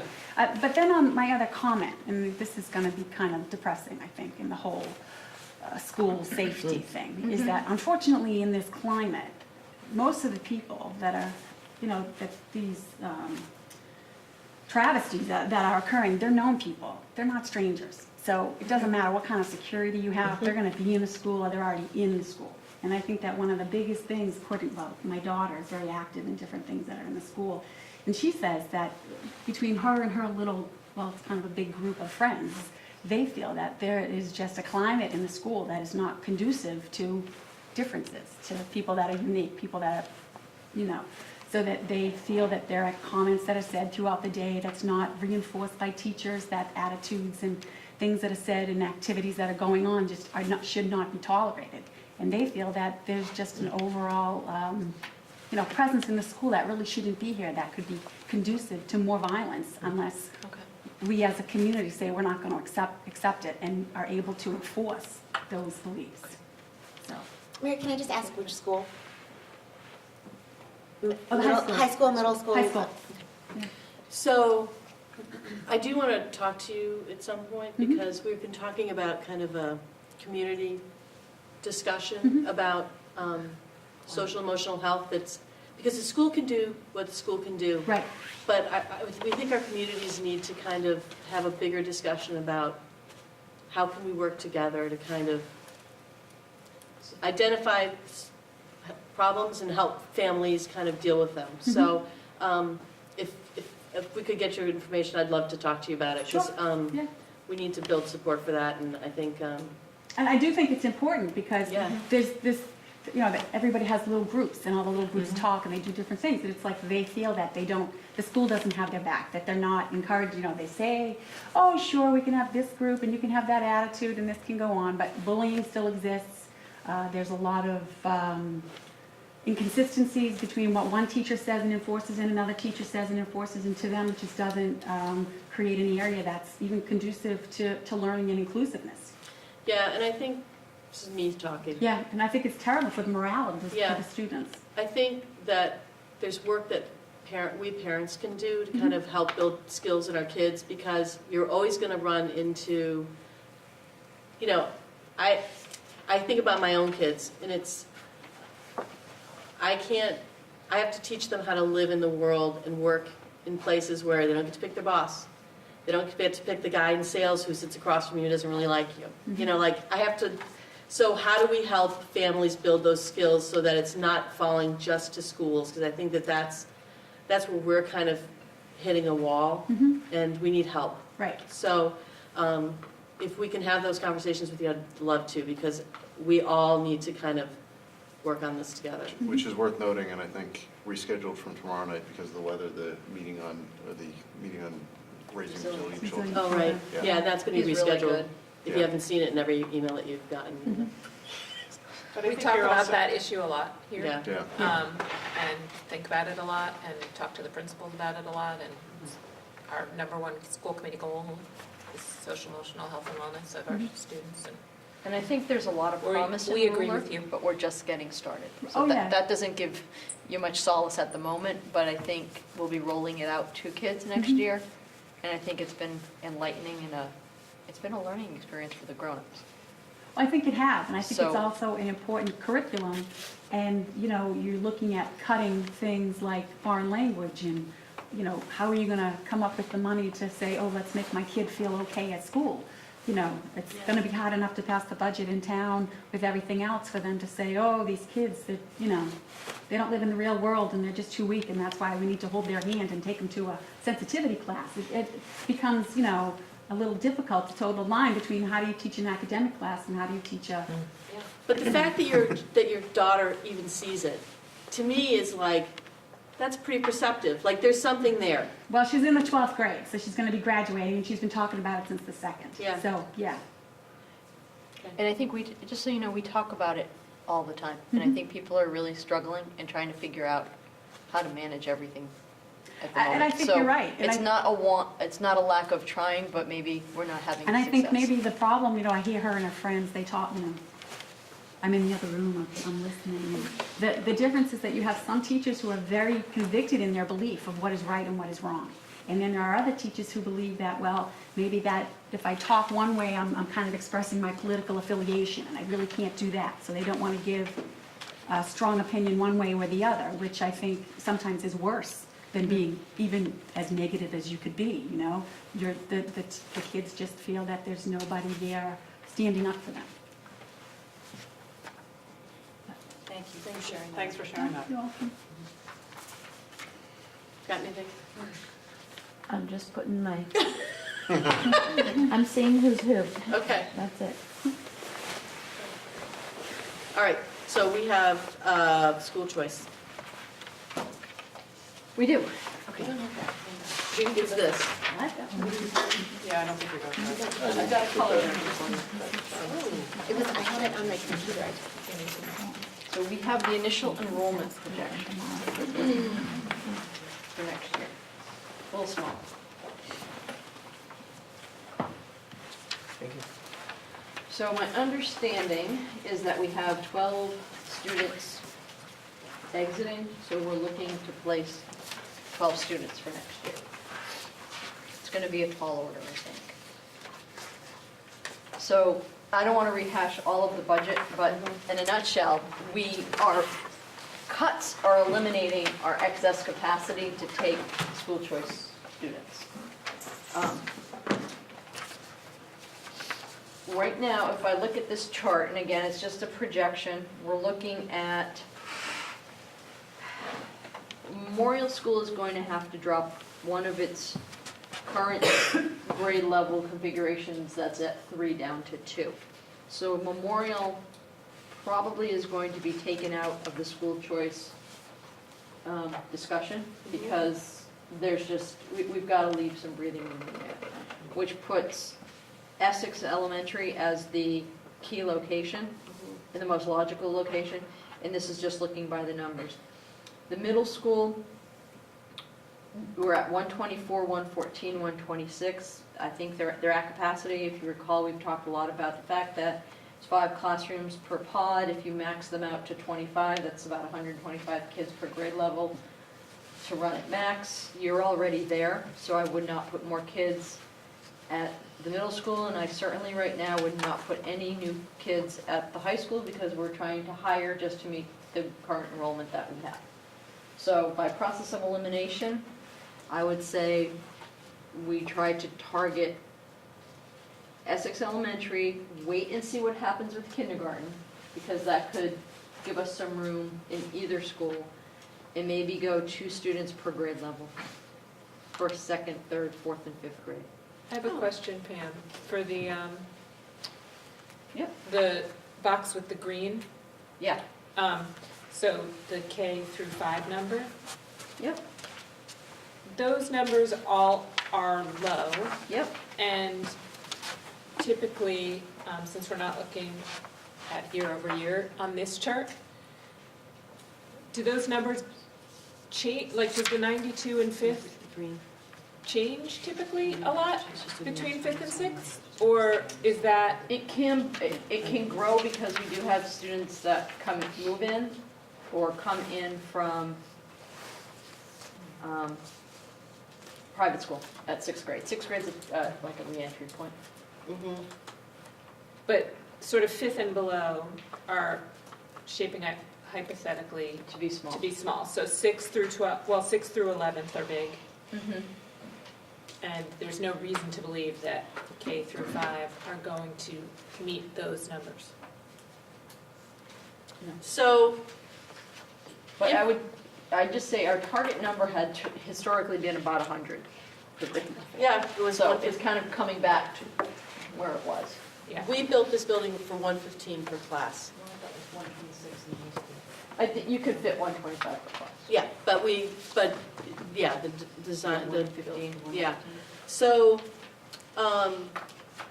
if we put a building online in 4 years, Mm-hmm.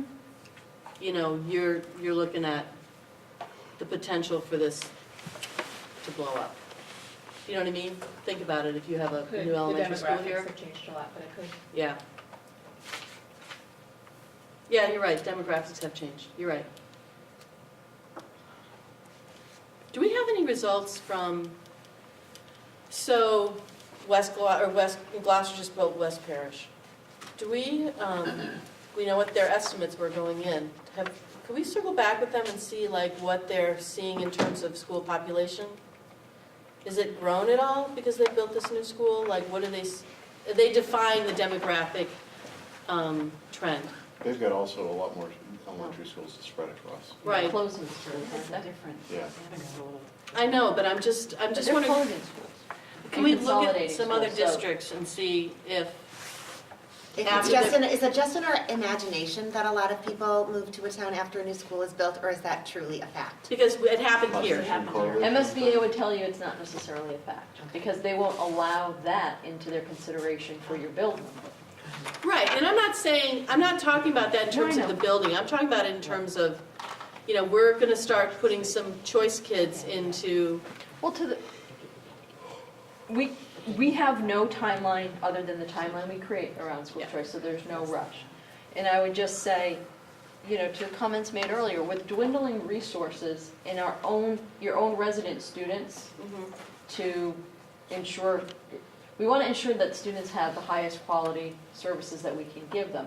If we're already fighting a financial battle and we have I think there's growing concern about not having any sense of students who are being accepted into the program and what the impact might be once students arrive. Because if they come in choice, it's over, and they are our students, and we'll do everything we can to give them an education and meet all of their needs.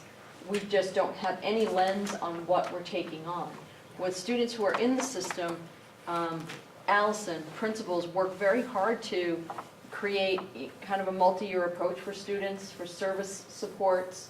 We can gear, you know, recommendations for how much counseling we may need based on what we're seeing coming through. So I think the more we grow that school choice number, the more variables that we have no line in on come into the system that we'll have to deal with. Okay, so I'm I'm not gonna, making a case for or against, I'm just saying that I would consider that when looking at how many kids we should take on at any Sure. one point in time. okay, so 12 kids, 60,000. Should we put this in our list of priorities and say, Good point. you know, Well, the maybe base budget assumes that those are already replaced. Right. Oh, So you've we already- lost revenue. So I think we should aim for maintaining our working model, which is Okay. inviting in as many students as we exit. Mhm. I would caution going, think about, so we're going to add 12 students to a school of 230. That's a what, 5% increase? You look, 12 at 130. That can have a is large impact on a very 8%. small environment. Yeah. So if you double that number, just because we can make it work on paper, that's a 10% change in enrollment. But look at next year, we're not gonna have any place to put anybody next year. Well, the I'd say classes at Essex modular Elementary classrooms are are really gonna small. They're this small. year. Yeah, Like, those are classes of, in third grade, they only have 15 kids in a class. yeah. No, That's almost too small. No, okay, there is. I mean, Two I students will hear bring you. it up to our benchmark. so maybe it's, okay, What's the number for next year? 9. 9, then 13. We have really 4 more years, next year being the first of the 4, where you have numbers of 8 to 13 kids. And- So, I wasn't here, so I don't know what the thinking was, but if you look at the size of if you look at this really teeny chart on the bottom, yeah. and you factor in how many students are school choice, we are exiting, of a class of 109, we're exiting 12 students. It appears to me they did what we're proposing doing now, which is they had classes of around 80 and they loaded them up with school choice, yeah. which made that class run okay, but it still creates impact on the whole system. So, But there was a different need then, if I'm not mistaken. There was a need to run a program. There was a need to. That might have been, That was a those might have been kerfuffle. budget. Right? I'm sorry? That was a kerfuffle. That's our kid's grade. Yes. Yeah, There was a big kerfuffle where parents who had older siblings here right. um, Well, I got choiced also, in because they insisted that it was their right. Right. and it was a big Yeah, drama. it's a big deal. I don't know if I can comment during this period. But also what happened is Manchester wasn't paying attention to what was happening in Essex. Right.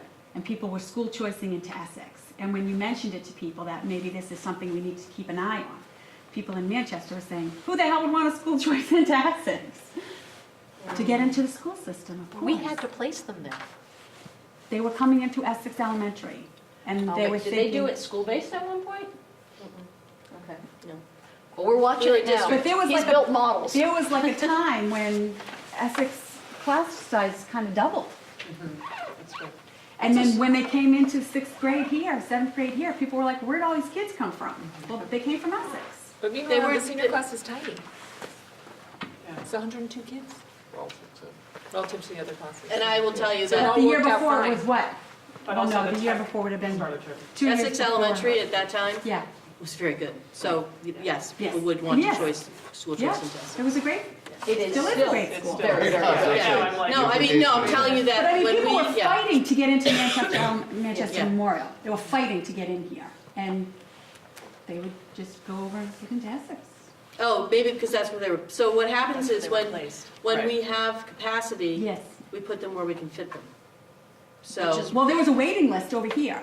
And then people were like, You know, oh, I They could just they go don't have a Essex. choice of They don't where have they a go. choice. Right. They don't They have get a choice. accepted to choice. Or maybe and we they did put it them- differently. I They think it was didn't. done No, differently they because didn't. it was They that didn't. first year and everybody came up here, was it the 6th grade?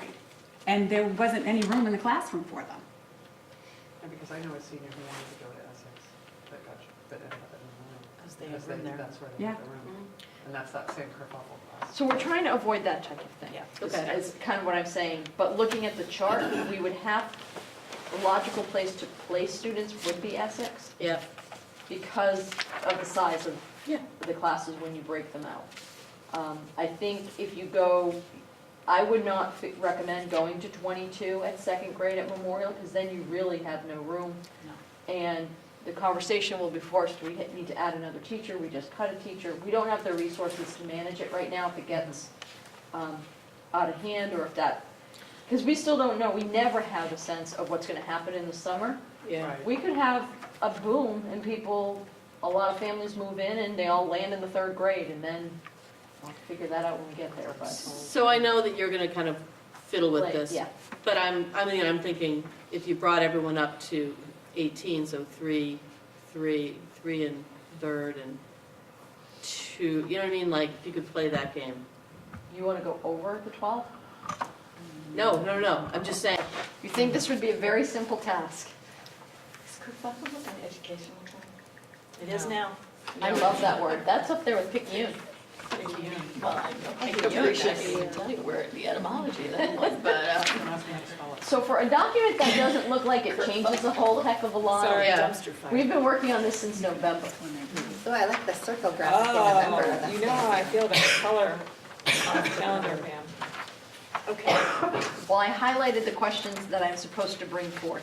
So we turned this loose on the curriculum leaders group, and Julie was working with teams of teachers, because typically, we just roll forward the calendar, and because we just assumed it worked for everybody, but we've been getting feedback that they like some things moved around. So the placement of all of the release days, and there's another copy I would actually love some feedback from people who have to live with it.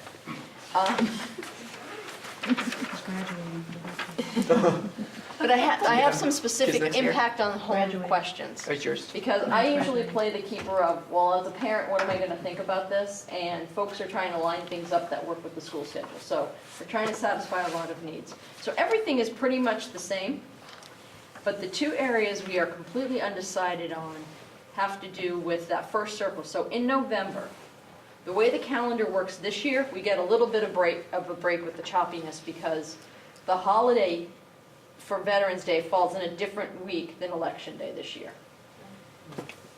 But the recommendation from teachers is, you see the 6th and the 7th, they're in the circle and they're both blue. The 6th is Election Day, so that automatically becomes the full day parent-teacher conference day, K-8. But as part of our past practice in the contract, they also get a half-day additional to do afternoon conferences with parents for those who can't be scheduled within that full day. And the big question is, where do we place this so it's close enough in proximity to the full day of conferences, but not creating problems for parents? The 31st is It's already no school Halloween, in November. I hate so November. you can't do it on Halloween.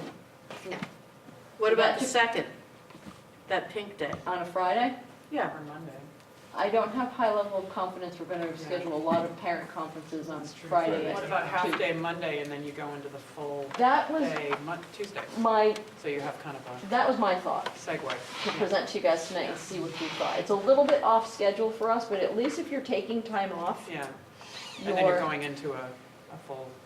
and then you have 3 full days to close out the week. Yeah, So the kids are gonna have Monday afternoon and an all-day Tuesday. Mm-hmm. election day. I think people blow off Monday. Mm-hmm. Sorry. This annoys me. This is very frustrating, because Yes. they make a good point in terms of wanting to schedule conferences within a block. I think that kind of makes the most sense, though. The alternative is like Why is Thursday Friday the 8th pink? or- What does pink mean? Pink means end of the quarter. Oh. So they're doing end of the quarter and then conferences. But the question is, how do you set up the conferences so it doesn't completely wreak havoc with home schedules, but still satisfies the need to have a day and a half of conferences within Is there a close reason? proximity to Could each you other? separate it out another day to the 8th or the 9th? Or You the- could. I don't think, if I you do think the it just 9th, seems, Yeah, the 9th, then you have the Friday thing. but I the like 8th the 7th Well, because thinking people are just outside used the to having box, half is days there on anything that says Wednesdays. it has to be on site? Can they be video conferences? Yes, but we have to give them time. So Time away from the The half kids. release day is to give the teachers time without students to conduct them. Right, so that doesn't necessarily mean that the parent has to come on site, Nope. just that the teacher has the block, Yeah. whether they Yeah. come or not. And there's times available. Yeah. It's more childcare, I guess, for That's- the younger families. Yeah, in continuity of the week. That's what, I was thinking the alternative of Monday, because then it's totally up to you. Right. If you don't want to return from the weekend until Tuesday when your conference is, Right. that's the family's choice. Yeah. But if you have to schedule a day and a half off of work, you can take a half Monday, all day Tuesday. That makes the most sense in my mind, but. Okay, so that's one issue you got, some Monday. feedback. What's the other circle? I don't see. So another it's not a circle, it's yellow highlighting in the month of January. Ah, PD day. PD day. ah. So this is the all-district PD day. The feedback to Julie was they didn't really love it at the beginning of the year because it was hard for teachers to get workshops pulled together in September. So good placement in terms of presenting ideas and information and things people can use throughout the year. Not great for facilitating the 4 teachers by teachers. I think we're doing one more year on 4 teachers by teachers to see if it's still sustainable or if we should maybe go every other year. And the compromise was, let's do it in the middle of the year instead, because of the feedback we got from faculty about it being hard to get things together for the beginning of the year with getting your class up and running. So the big question, and this is truly, I need the community perspective, if we're going to attach it to the Martin Luther King weekend, is it better off to do a Friday off for families or a Tuesday off for families? Friday. Can I just ask why, I mean, I feel like November, December, and January are also day offish. Mhm. And then there's a vacation in February and a vacation in April, and March is always so, no days off. Yes, why wouldn't they want it in March? There was discussion about March. Yeah, teachers don't like March for that reason. No, some teachers did propose March. Part of the compromise is that the high school is going to have to go back to having their full day on the 6th. And they really liked having the mid-year. So the 18th through the 22nd is the midpoint of the year. Wait, where are you? March. In January. January, yeah. So it's a logical Right. breaking point where part of the day could be used to prepare for the second semester. Right. Part of the day could be used for workshops. I think the feeling was in That's the March, it's kind of late to introduce anything new Right. because the rest of the Yeah. year is already scheduled with the testing and everything else. Yes. So if you wanted to do something substantial around ruler, or it looks like a big theme for us next year will be the English language arts standards. Julie really wants something at the beginning of the year. This, she felt, was a good compromise. Okay, so the Fair 18th. enough. I would say the 18th. for Yeah, every- 18th. Great. That was, Consensus, okay. Friday. And then we're just looking at graduation day as going to be the 7th next year. That's a week later. Yeah. Yeah, it's a funky thing because you can't have graduation in May. Yeah. So we've got to wait a whole other week. Why? Because of where the second from this year would fall on us. State says. Oh. And it has to be so many talking days from the March. end of the year. There's a whole Okay, formula. sorry. We don't want to get in trouble with the Yeah, state. that's fine. Does anyone have any concern with 2 of the release days in May? That is in part caused by the fact that the graduation is bumped into the first week of June, and Mara Vista will be that week too. Why do we have to, oh, this is for professional development. It's for professional development and teacher collaboration on student placement for the following year. You can't put one of the May dates in April Or March. or March, Vacation month. or March? March already has a release day on the 20th for What more about March? conferences. And you can't combine those into a full day, right, because that takes away from our 180 days. Right, and it's for placement, so you have to be late enough in the year so you have, They're really far Is March an apart. option? They're 5 weeks. Or no? Is it the same issue with the planning? yeah, they won't have any data on kids for placement. They Right, use both of them okay. for placement. I mean, you could move one to the first week, the Wednesday in June, but, They're gone at Mara Vista, Yeah. oh, Okay, so you're missing the, okay, this is great. okay. Fine. So from here, it's gonna go off to, Excellent. I have, The association. something to share before we adjourn. So the only problem yep, is that in the green box, well, one problem that I see, professional development half-days, yep. it says May 2nd is a half-day and May 30th is a Yeah, I half-day. caught that, yeah. And then on the calendar, Yeah. Yep, We had a little May issue. The first and the You 29th. hit the nail on the head. I circled those two. Thank you. Oh, thanks. There's a couple other inconsistencies that we'll clean up, but thanks. this is like one of those word finds. Somebody thinks they've got it and they say, we're done, and then the next person picks it up and The sends good an news is email. like 20 people do look at it, but Yeah. thank you for being one well, of them. no, when you go and put it in a day, you'll Yeah. know, oh, that's a Tuesday and a Wednesday. Are Are you guys done? Is this Thursday? Almost done. Almost done, we do final, we'll also have final public Okay. comment. I have a couple things too before we end, but you can certainly go I before was me. just told that I was gonna be on this and I wasn't, so that's. Oh, I'm why. sorry. No, Muffin told me that it was gonna be brought up here and that's why I'm here. Oh, I'm sorry, I didn't, On the agenda. Yeah. what was the amount, what was the Well, issue? I am getting refunded for basketball. Okay, And They told me it had to go through the school committee and that it was gonna be brought Oh, up. so to clarify what that means, is Mhm. all refunds, like any other bill that we pay, Mhm. go to the invoice approval process. So Mhm. that's been approved already. But it Okay. wasn't, I don't think she meant it would be addressed as an individual item. That's what But I- if you that's had a what I refund, thought. we do process refunds with all of our bills. And if Mhm. you had one that she said would be on this, I can take a look if you give can me you your. sit through all of this? Yeah. Yeah, I'm really sorry for the Sorry. Well, miscommunication. It's not just that, so. Part of fun is. Yeah. If you Okay. don't mind afterwards, or now I can take your last name and confirm for you, but it should have been, those have all been approved, so assuming you're on there, you're good to go.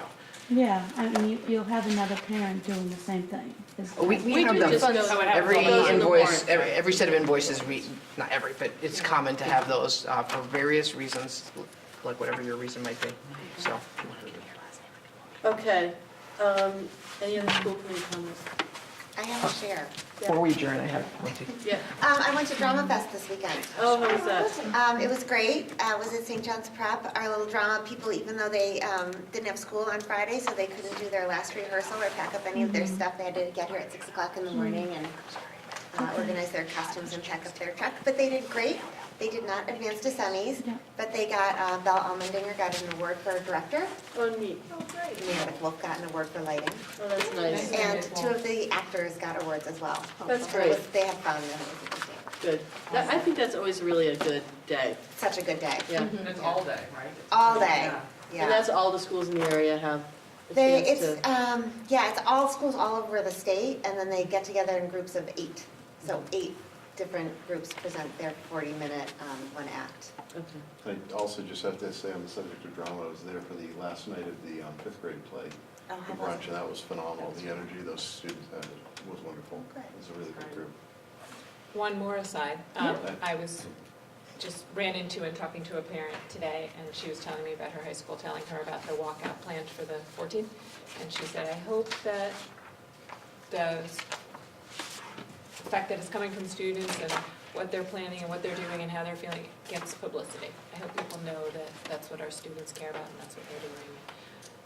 Well, you had two people from the cricket here tonight, so they know Yeah. it's happening. That's true, good point. Maybe Mary will come over and cover it. Okay. And maybe Paul will take pictures.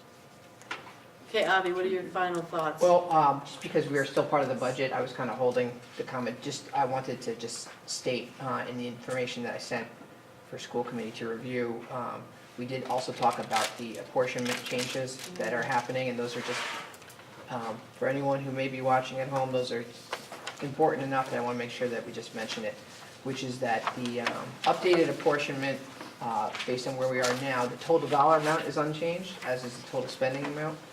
But the current rate for Manchester of an increase is 3.34% and 3.2% for Essex. So you do have a noticeable narrowing of the difference between the two towns, and I'm sure that is going to be welcome news in the town of Manchester, because we've heard feedback of making sure our numbers are within the levy limit, and with it for Essex, town of Essex, in part of our collaborative process, this is within the range as well. So I think that's another good byproduct of what's happening currently. And then the only other thing was just a quick bridge update, which was that we did get 2 bidders that came out, and we are going to be, although we haven't sent a notice of award, the number is just north, it's about $120,000 is the low bid. And we are going to have a conference call with the insurance company and our designer to go over what's included before we start spending or proceeding with the work. Hope is to get the work done and finalized prior to the graduation season. And the person who's been assigned from the insurance company we found is very knowledgeable, so at least we're starting with a person who knows what they're talking about, which is good. So should have Great. more updates down the I road. still liked walking down the road, just want to too. say. I don't know if we're. Okay, anything One- else? Just one last on the bridge, I think, and I don't know if, because I believe Carol Murray's leaving at the end of April, somebody new, so I don't know if there's anything special there to get continuity with the new DPW director, just to kind of, hey, Carol, any last things that we need to pass on or that you need to? Okay, thank you. Okay, Can I leave everybody with an idea to think about? sure. It's very low, minor thinking.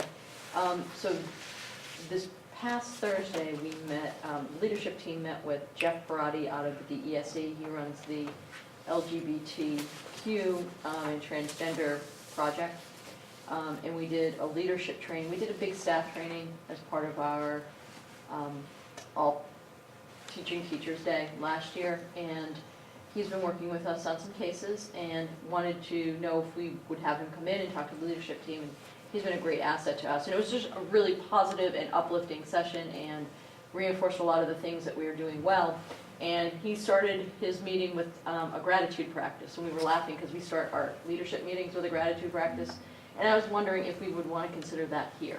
Yes. We use it, and we just, everyone either Gratitude. gives a thank you or a positive, something good that's going on. And sometimes you have to dig deep, For something positive?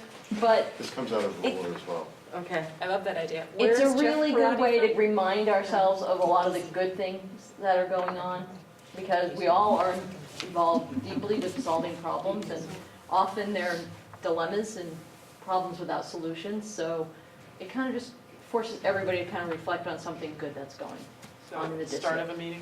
Start of the meeting, or we could end the meeting with it, whichever, just think about it, we don't have Let's to do think it. about it.